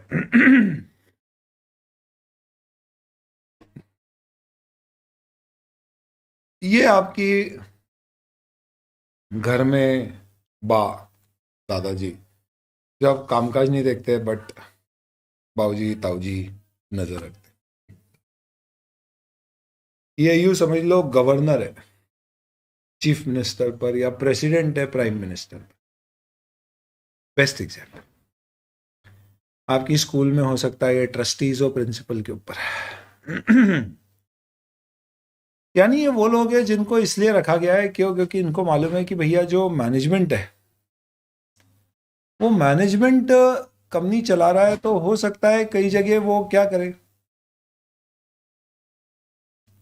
मजबूरी में भले ही गड़बड़ करने के लिए नहीं, मजबूरी में कुछ ऐसी हरकतें कर दे जो नैतिक नहीं है, जैसे लॉ का तोड़ना, उल्लंघन करना, टैक्स बचाने की कोशिश करना अनैतिक तरीके से, गलत तरीके से, या शेयर की प्राइस बहुत गिर रही है तो उसको बचाने के चक्कर में थोड़े प्रॉफिट बढ़ा के दिखा देना, या कंपनी में इंटरनल ऑडिटर ने कई सारी खामियां निकाली है पर उन्हें लगता है कि यार ये खामियां अगर आगे रिपोर्ट हो गई तो हो सकता है कि कंपनी की इमेज काफ़ी ख़राब हो जाए, तो इसे अभी इंटरनल रखते हैं, बाहर नहीं जाने देते, न्यूज़ छुपाते, इंटरनल ऑडिटर को बोलना कि भैया ये रिपोर्ट में मत डाल। कंपनी की स्थिति थोड़ी ख़राब है तो हो सकता है मैनेजमेंट थोड़ा फोर्स हो ये करने के लिए कि यार चलो एक काम करते हैं, रिलेटेड पार्टी के साथ ट्रांजैक्शन करके सेल बढ़ा के दिखा देते हैं इस साल, फिर अगले साल देखेंगे। तो इस तरह की सारी चीज़ें अगर कंपनी में होने लग गई, खास तौर पे उन कंपनियों में जहाँ पे लिस्टेड कंपनी है, पब्लिक का पैसा लगा हुआ है, तो प्रॉब्लम क्या आएगी दोस्तों, ऐसी सिचुएशन में दिक्कत यह है कि आप जो कर रहे हो वो गलत है, क्योंकि जनता का पैसा आपने लगाया है और आप, क्योंकि कंपनी के फाइनेंशियल स्टेटमेंट्स या मैनेजमेंट आपके हाथ में, आप एक तरह से मिसयूज कर रहे हो, आईआईओ कर रहे हो, जो कि इलीगल है, गलत है। भाई आपका पैसा होता तब तक ठीक था, पर जनता का पैसा है तो आपके पास कोई अधिकार नहीं है जो एक्चुअल है बताना चाहिए। अब सवाल ये है कि भैया कंपनी के जो डायरेक्टर हैं, जो टॉप लोग हैं, उनको कौन मॉनिटर करेगा, उनके ऊपर कौन नजर रखेगा। तो सेबी ने ऐसी रिक्वायरमेंट डाल रखी है, पता है तुमको, कि अगर कोई कंपनी लिस्टेड है ना तो उसको कंपलसरली एक बोर्ड बनाना है, ऑडिट कमिटी नाम है उसका, जिसमें कम से कम 3 डायरेक्टर होंगे, ज़्यादातर इंडिपेंडेंट डायरेक्टर होंगे। इंडिपेंडेंट यानी जिनमें ए जो कंपनी के डे टू डे बिजनेस नहीं देखते, बी जिनमें कंपनी के पास कोई कंपनी के मेजर शेयर्स वगैरह नहीं है, यानी उनका कंपनी में कोई मेजर फाइनेंशियल इंटरेस्ट नहीं है, ऐसे स्वतंत्र लोग। और वो लोगों की जिम्मेदारी है कि जो भी बोर्ड डिसीजन ले रहा है वो सब रिव्यू करे। तो ये लोग अलग से मीटिंग करते हैं बोर्ड ऑफ डायरेक्टर की मीटिंग के अलावा, और देखते हैं कि बोर्ड ने जो रेजोल्यूशन पास किए, जो आंसर्स लिए हैं वो, सॉरी जो डिसीजंस लिए हैं वो सब सही है या नहीं। इनफैक्ट सेबी ने ऐसा भी बोल रखा है कि लिस्टेड कंपनी में कोई भी रिलेटेड पार्टी के साथ ट्रांजैक्शन करना है तो जब तक ये पार्टी इसको देख के ओके नहीं करेगी तब तक वो ट्रांजैक्शन ही नहीं होगा। ऐसा नहीं है कि कल दिन मालूम पड़ा लिस्टेड कंपनी है, डायरेक्टर की वाइफ कलाकार है, पेंटिंग बना के बेचती है, हमने पेंटिंग खरीद ली उससे 1 करोड़ रुपए में, जबकि मार्केट में वो पेंटिंग 5 लाख से ज्यादा हम कोई खरीद नहीं रहा था। तो ये सब तरीके होते हैं। बीच में नहीं सुना था आपने, प्रियंका वाड्रा गांधी से पेंटिंग खरीद ली किसी ने बहुत महंगे में। ये सब क्या होता है, ये सब तरीके होते हैं बेसिकली पैसे इधर से उधर करने के। तो ऑडिट कमेटी क्या करेगी, रोकेगी, वो बोलेगी भैया ये ट्रांजैक्शन मैं अप्रूव नहीं कर पाऊंगा। क्यों? क्योंकि उसको कोई डर नहीं है, ना तो वो कंपनी का मैनेजमेंट है, बी ना उसका कंपनी में कोई फाइनेंशियल इंटरेस्ट है। उसका काम ही है कि उसको क्या करना है, प्रोटेक्ट करना है किसका, शेयर होल्डर का, स्टेक होल्डर का इंटरेस्ट। ऐसे जो स्वतंत्र लोग होते हैं ना दोस्तों, इन स्वतंत्र लोगों को कहा जाता है दोष चार्ज विद गॉड। तो ये हर कंपनी में भी नहीं होते, पता है तुमको, प्राइवेट कंपनीज में नहीं मिलेंगे तुमको, पब्लिक कंपनी में ही मिलेंगे। तो जरूरी नहीं है टीसीडब्ल्यूजी हो। तो जब भी टीसीडब्ल्यूजी का रेफरेंस देते हैं ना कहीं भी, तो उसमें लिखते हैं टीसीडब्ल्यूजी इफ एप्लीकेबल या इफ टीसीडब्ल्यूजी एग्जिस्ट, ऐसा हमेशा लिखने का। तो अब आपको समझ में आया दोस्त चार्ज विद गवर्नेंस, ठीक है। तो क्योंकि ये लोग, देखा जाए तो ये कौन हो गए, बाबूजी और मम्मी, जब हमारी बात नहीं मानते और दोनों अपनी मिली भगत करके हमको चीज़ों के लिए मना कर देते, तो ऐसे केस में आप दादा के पास जाते हो। सेम इसी तरह से हो सकता है कि मैनेजमेंट ऑडिटर को उल्लू बनाए या उसको कोई इंफॉर्मेशन ना दे, ऐसी पर्टिकुलर सिचुएशन में क्या किया जाएगा, इस पर्टिकुलर सिचुएशन में हमारा सीए भाई टीसीडब्ल्यूजी के पास जाएगा और बोलेगा यार मैनेजमेंट ऐसा ऐसा बोल रहा है, आप प्लीज कंफर्म करो ना चाहिए, क्योंकि ये निष्पक्ष लोग, ये गलत नहीं बोलेंगे। वो भी मिले हुए हो तो क्या हो सकता है, सब पॉसिबल है। तो देखो हम सिर्फ लेयर्स बना रहे हैं। घर में हम बाहर जाते हैं तो ताला लगाते हैं, क्यों? क्या चोर आएगा तो क्या ताला नहीं खोल पाएगा? पर ऑब्वियस सी बात है ताला खोलने में उसको समय लगेगा, हो सकता है ना भी खोल पाए। चांसेस तो है, एक लेयर ऑफ सिक्योरिटी है। इसका मतलब ये तो नहीं खुला छोड़ के चले जाए। तो कंट्रोल होंगे तो चीजें मुश्किल तो होंगी ना। अपन मुश्किलें बढ़ा रहे हैं, खत्म तो कर ही नहीं सकते। तो ये टीसीडब्ल्यूजी है पहली चीज। फाइनेंशियल रिपोर्टिंग फ्रेमवर्क अपन ने पहले डिस्कस कर लिया था। अब एक और टर्म आपके सामने आएगी, ऑडिट प्रीमाइस। ऑडिट प्रीमाइस कभी डिस्कस किया है कि अपन ने? ना। बेसिक अजम्पशंस ऑफ ऑडिट कहते हैं ऑडिट प्रीमाइस को। ऑडिट का बेसिक अजम्पशन है। किसी को पता है क्या इस बारे में? तो बताओ, कभी डिस्कस किया था क्या अपन ने क्लास में?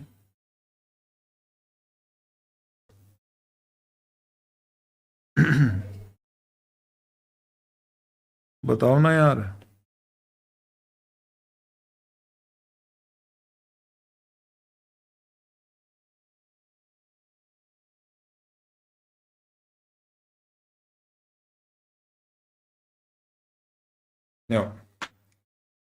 ऑडिट का बेसिक असम्पशन है दोस्तों क्या? दो चीजें। पहला,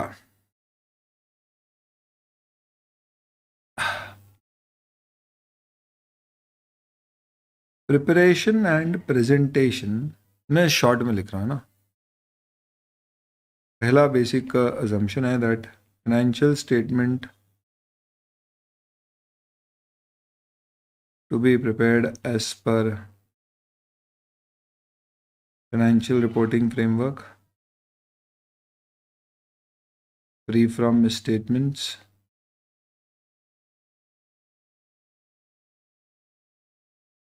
for which they need to design, implement, and monitor, maintain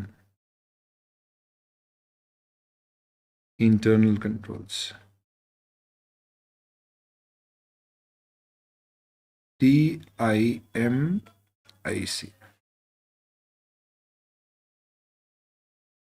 क्योंकि बड़ी बड़ी कंपनियों में फाइनेंशियल स्टेटमेंट बनाने के लिए आपको कंट्रोल्स, पॉलिसीज, प्रोसीजर, सिस्टम्स बनाना पड़ेंगे। उसके बिना आप इंश्योर नहीं कर पाओगे कि सारी चीज़ें सही चल रही है।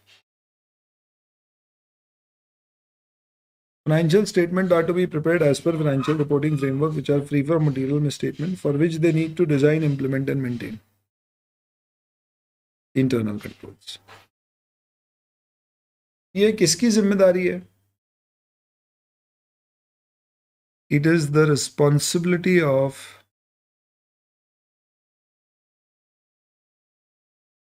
management and those charged with governance. उनकी जिम्मेदारी ये कर। And management is responsible to A, provide records, documents to auditor for audit,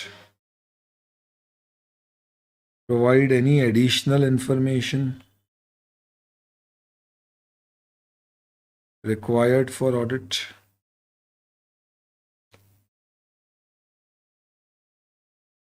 and give unrestricted access to those within the entity.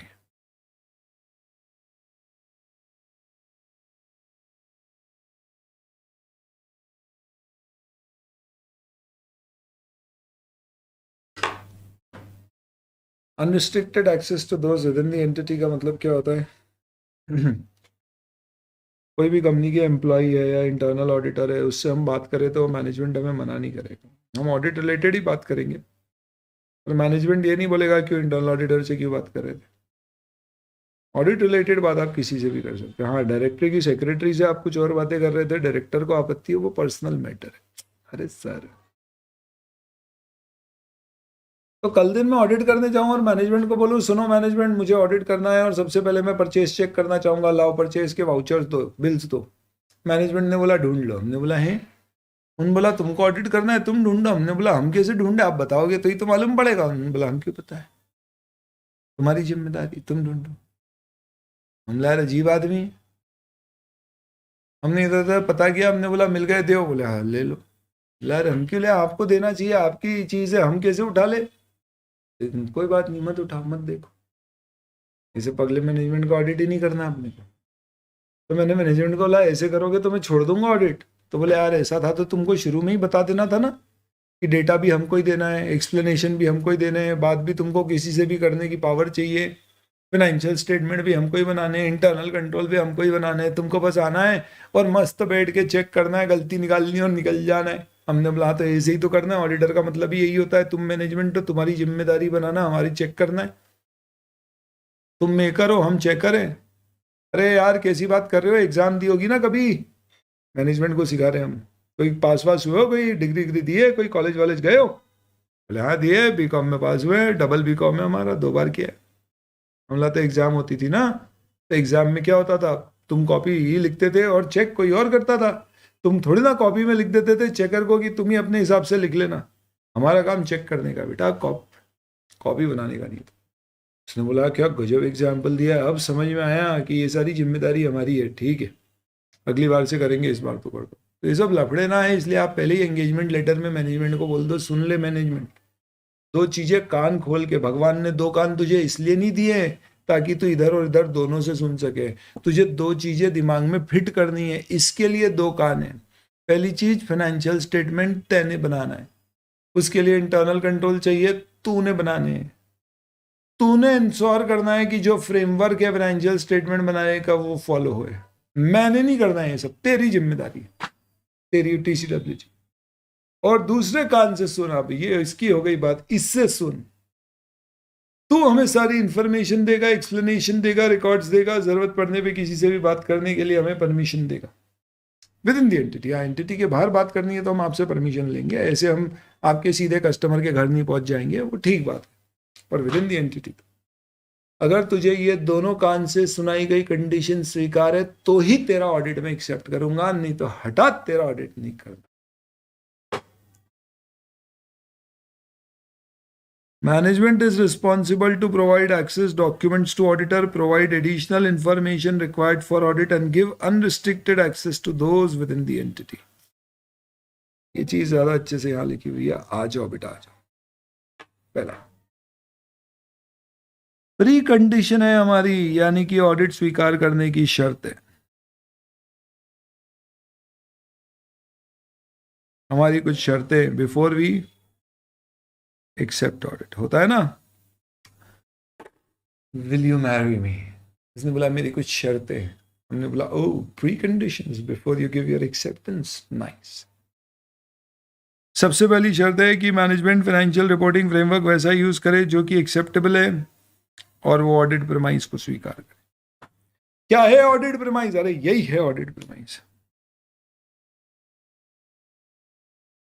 Weather financial reporting framework is acceptable,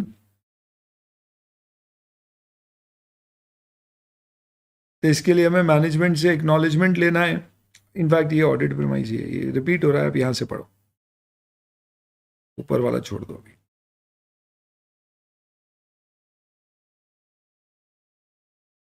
यहां से पढ़िए,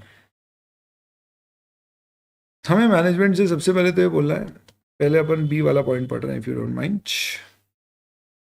management से एक agreement लेंगे कि management agrees and acknowledges and understands its responsibility, that it is the management who is responsible for preparation of financial statement as per applicable framework, as well as for internal control as they consider it necessary to design internal control में क्या, to design, implement and maintain। तो ये management की जिम्मेदारी है। और दूसरी management की जिम्मेदारी है कि वो सारी इंफॉर्मेशन का हमें एक्सेस देगा, रिकॉर्ड्स, डॉक्यूमेंट्स, कोई भी एडिशनल इंफॉर्मेशन जो हमें चाहिए वो देगा, और अनरिस्ट्रिक्टेड एक्सेस, ये भी इसी का पॉइंट है।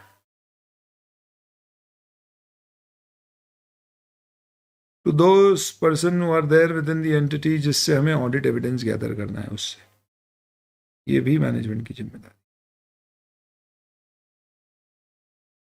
अगर मैनेजमेंट इन सारी जिम्मेदारियों को स्वीकार करने को तैयार है तो ही मैनेजमेंट में तुम्हारा ऑडिट स्वीकार करूंगा, नहीं तो कोई दिक्कत नहीं, हम दूसरी जगह हमारी दुकान बसा लेंगे। बताओ, तो ये सारी चीजें क्या कहलाती है? ऑडिट प्रेमाइस, इसे कहते हैं audit premise.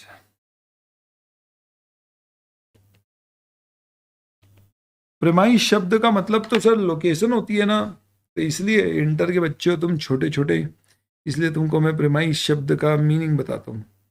Premise English meaning, इसका एक मतलब अजम्पशन भी होता है, बेसिक अजम्पशन। जैसे तुम इकोनॉमिक्स पढ़ते थे ना, तो बेसिक इकोनॉमिक्स में नहीं होता था कि परफेक्ट कंपटीशन में हमारा एक बेसिक अजम्पशन है कि भैया बायर और सेलर नॉलेजेबल है, विलिंग है, इनफ नंबर ऑफ बायर और सेलर है, ये अजम्पशन के बाद ही परफेक्ट कंपटीशन है। ऐसे ही तो हम क्या बोल सकते हैं, वो जो अजम्पशन है we can say this is the premise of the perfect competition theory. तो देखो क्या लिखा है, to base something like an argument etcetera on an idea और अ थ्योरी, यानी वो बेस है। His research is based on premise stated earlier, यानी उसकी रिसर्च उस assumption पर बेस्ड है जो हमने पहले लिखा है। तो ये प्रेमाइस का मतलब है, ध्यान रखना, प्रेमाइसेस नहीं है, ये प्रेमाइस है।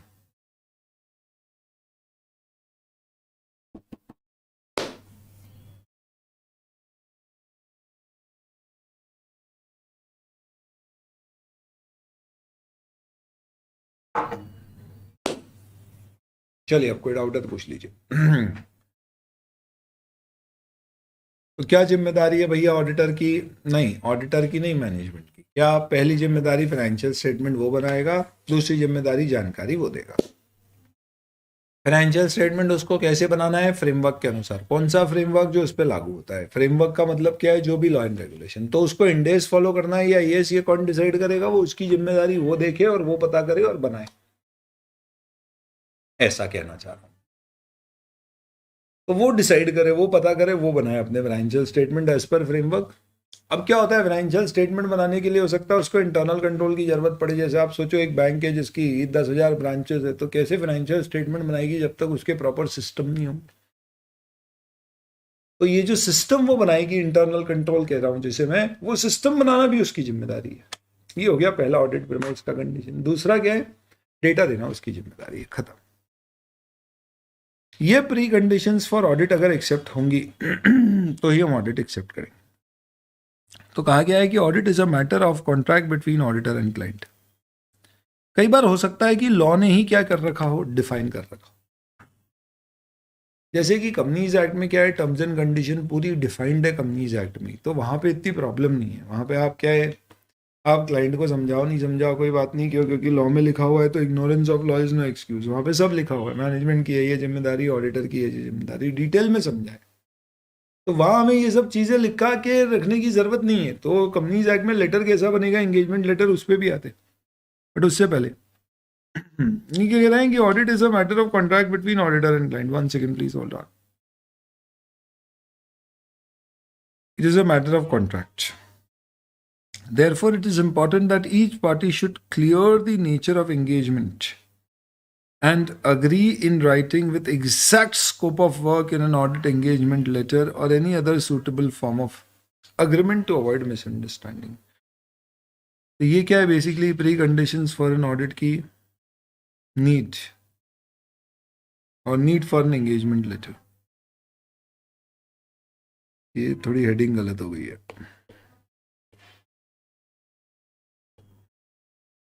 Need of an engagement letter क्यों जरूरी है?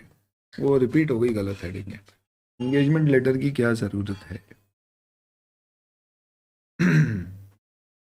तो बाद में मिसअंडरस्टैंडिंग और कंफ्यूजन ना हो, इसलिए। अगला, एंगेजमेंट लेटर के अंदर कंटेंट क्या क्या होना चाहिए? अब आप बताइए, जब आप ऑडिटर मैनेजमेंट के साथ ऑडिट फाइनलाइज कर चुका है और एक अग्रीमेंट बना रहे हैं ताकि उस अग्रीमेंट में चीज़ें लिखवा ले अपन, और वो फिर हमारे लिए एक बेसिस बन जाए कि बाद में झगड़े हों तो भाई इसके आधार पे हम डिसाइड करेंगे कि इसकी क्या जिम्मेदारी। तो आपके उस एग्रीमेंट में क्या लिखा होना चाहिए? तो इन्होंने बहुत सही चीज़ बोली है कि आप सबसे पहले तो क्या करो, जिम्मेदारियां लिखवा लो कि आपकी क्या जिम्मेदारियां हैं और मैनेजमेंट की क्या जिम्मेदारी है। मैनेजमेंट की जिम्मेदारी क्या है, जो अभी अपन ने ऊपर पढ़ी, ऑडिट प्रीमाइस। तो रिस्पॉन्सिबिलिटी ऑफ मैनेजमेंट क्या होगी, जो ऑडिट प्रीमाइस में अपन ने पढ़ा। ऑडिटर की रिस्पॉन्सिबिलिटी क्या है, to obtain reasonable assurance that financial statement are free from material misstatement, जो अपन ने पहले पढ़ा है। तो इसमें समझ में आएगा बोले टेक्निकल लैंग्वेज में कि भैया किसकी क्या जिम्मेदारी है।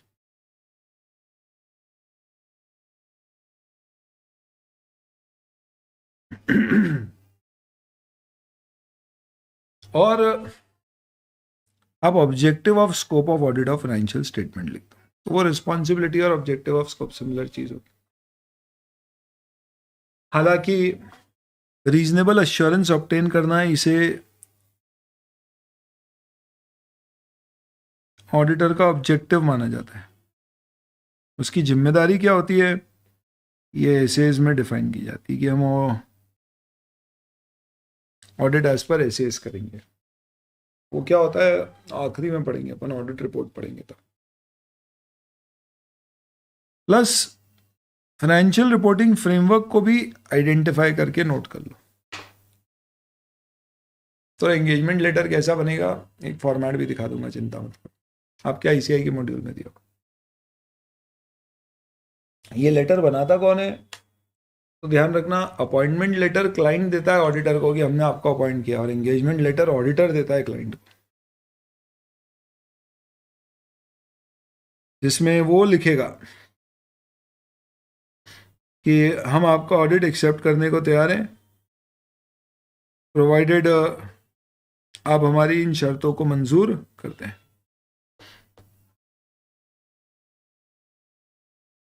तो ये जो लेटर है, this letter is given by auditor to management for their acceptance.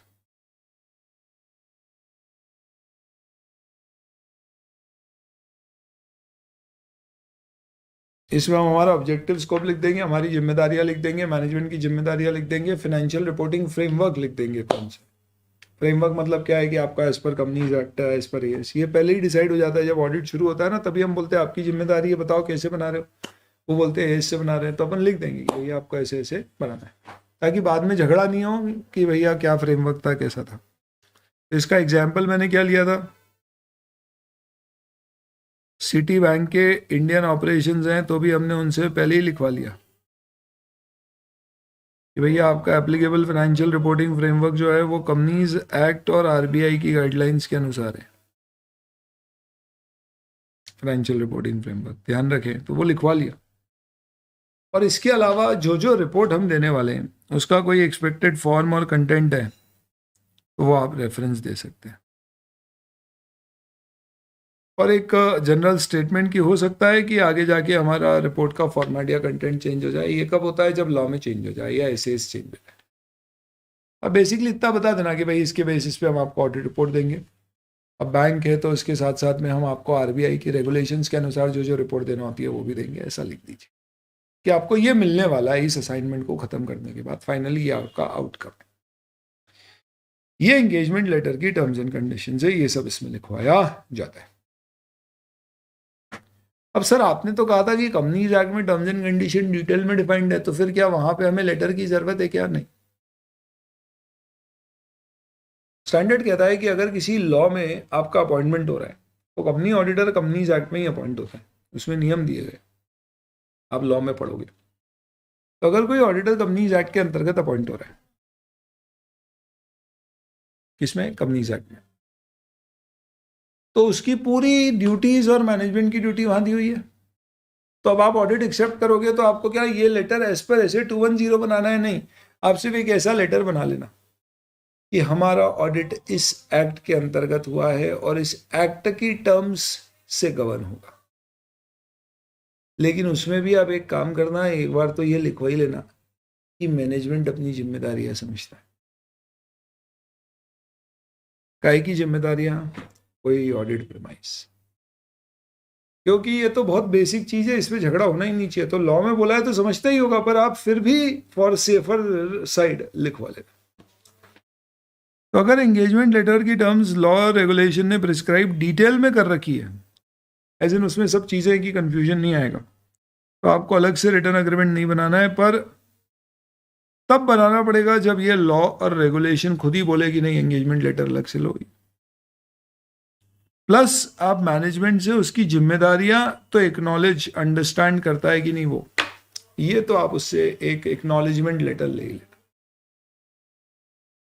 यानी इस केस में आप क्या बोलोगे, हमें जब अपॉइंट करेंगे तो we are pleased to accept the audit, our audit will be governed as per the provisions of the companies act and we request management to confirm कि वो it understands and acknowledges its responsibility of A. Preparing financial statement as per framework, designing, implementing, maintaining internal control, providing all information to the auditor.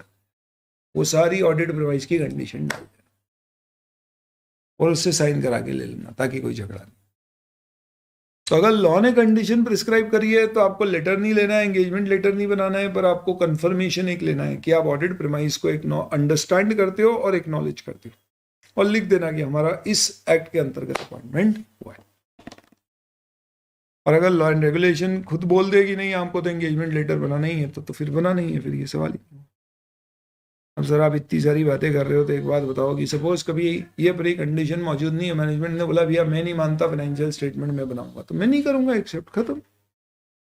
हम management से discuss करेंगे कि भैया हम accept ही नहीं कर पाएंगे अगर तुम इस पर तैयार नहीं हो। तो अगर हमें लग रहा है फ्रेमवर्क ही सही नहीं है, यानी मैनेजमेंट बोल रहा है मैं तो यूएस के हिसाब से ही बनाऊंगा फाइनेंशियल स्टेटमेंट, इंडिया के हिसाब से नहीं, एक्सेप्टेबल ही नहीं है, या मैनेजमेंट अपने ऑडिट प्रीमाइस के सारे मैटर पे अग्री नहीं कर रहा है, तो आप क्या करोगे, मत करो एक्सेप्ट, अनलेस कोई लॉ की रिक्वायरमेंट है तो बात अलग। हर जगह देखो स्टैंडर्ड में और लॉ में कॉन्ट्राडिक्शन आएगा तो किसकी बात मानेंगे, लॉ की, क्योंकि स्टैंडर्ड अपने आप में आईसीआई ने दिया है, कोई कानून जितने पावरफुल नहीं है, मेंबर्स पर पावरफुल है, पर कानून सबसे सर्वोपरि है। तो लॉ में कुछ अलग बात बोलिए तो वो फॉलो। सिमिलरली अगर मैनेजमेंट या टीसीडब्ल्यूजी आपके स्कोप पे कोई लिमिटेशन डाल रहे हैं जिससे आपको लगता है कि आप पूरा ऑडिट नहीं कर पाएंगे, डिस्क्लेमिंग इन ओपिनियन क्या है ये बाद में पढ़ेंगे, पर इसका मतलब यह है कि we will not be able to complete all areas of audit, तो आप ऐसी चीज एक्सेप्ट ही नहीं करोगे अनलेस लॉ की रिक्वायरमेंट। हर जगह ये लिखा हुआ रहेगा अनलेस लॉ रिक्वायर्स, मतलब क्या है देखिए दोस्तों, आपको क्वेश्चन ऐसा आएगा कि मैनेजमेंट ने आपको ऑडिटर अपॉइंट किया है और आपको कहा है कंपनीज एक्ट है उसके अंदर ऑडिटर अपॉइंट किया, और आपको बोला है कि हम चाहते हैं कि आप जल्दी ऑडिट कर दे कंप्लीट, इसलिए आप एक काम करो कि आप इस साल कुछ चीजें चेक मत करो, अगले साल कर लेना, पर आप ऑडिट रिपोर्ट हमें पूरे फाइनेंशियल स्टेटमेंट पे दे दो। या मैनेजमेंट आपको बोले कि देखो हम आपको ऑडिटर अपॉइंट कर रहे हैं, आप ऑडिट एक्सेप्ट कर लीजिए, लेकिन हम आपको 10 दिन का ही समय देंगे ऑडिट करने के लिए। या मैनेजमेंट बोले ब्रांच पे जाने की परमिशन नहीं होगी, आपको यहीं बैठ के ऑडिट करना पड़ेगा। ऐसी कोई भी कंडीशन अगर तुम पर मैनेजमेंट डाल रहा है जिससे तुम्हें लग रहा है कि तुम ऑडिट पूरा नहीं कर पाओगे, डिस्क्लेमिंग एन ओपिनियन मतलब क्या हुआ, you will not be able to obtain sufficient appropriate audit evidences to express an opinion before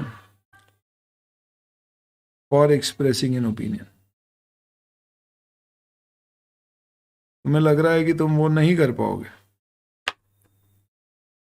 तो आप ये ऑडिट एक्सेप्ट नहीं करो। लॉ ने बोला है तो बात अलग। लॉ क्यों बोलेगा, जैसे आरबीआई कहता है कि अगर आप बैंक के ऑडिटर अपॉइंट हो रहे हो तो आपके पास ये पावर है कि आप बैंक का ऑडिट करते समय बैंक की ब्रांच पे जा सकते हो, पर अगर बैंक की कोई ब्रांच आउट ऑफ इंडिया है तो वहाँ से आप सिर्फ डेटा मंगा सकते हो, जा नहीं सकते। नहीं तो मालूम बड़ा ऑडिटर बढ़िया मस्त पेड हॉलीडे मना रही है क्लाइंट की पे। एनी चीज। तो ये बेसिक कुछ कंडीशंस है दोस्तों, जिन्हें हम क्या कहते हैं, प्री कंडीशंस। और ऑडिट नहीं होगी तो क्या होगा उस पर्टिकुलर सिचुएशन में, ये सब कुछ। इसमें कोई डाउट है तो पूछ लीजिए, अदरवाइज आज का हमारा डिस्कशन यहीं पर कंप्लीट होता है, ऐसे 210 का इतना पार्ट। बाकी अब अपन कल डिस्कस करेंगे। Thank you.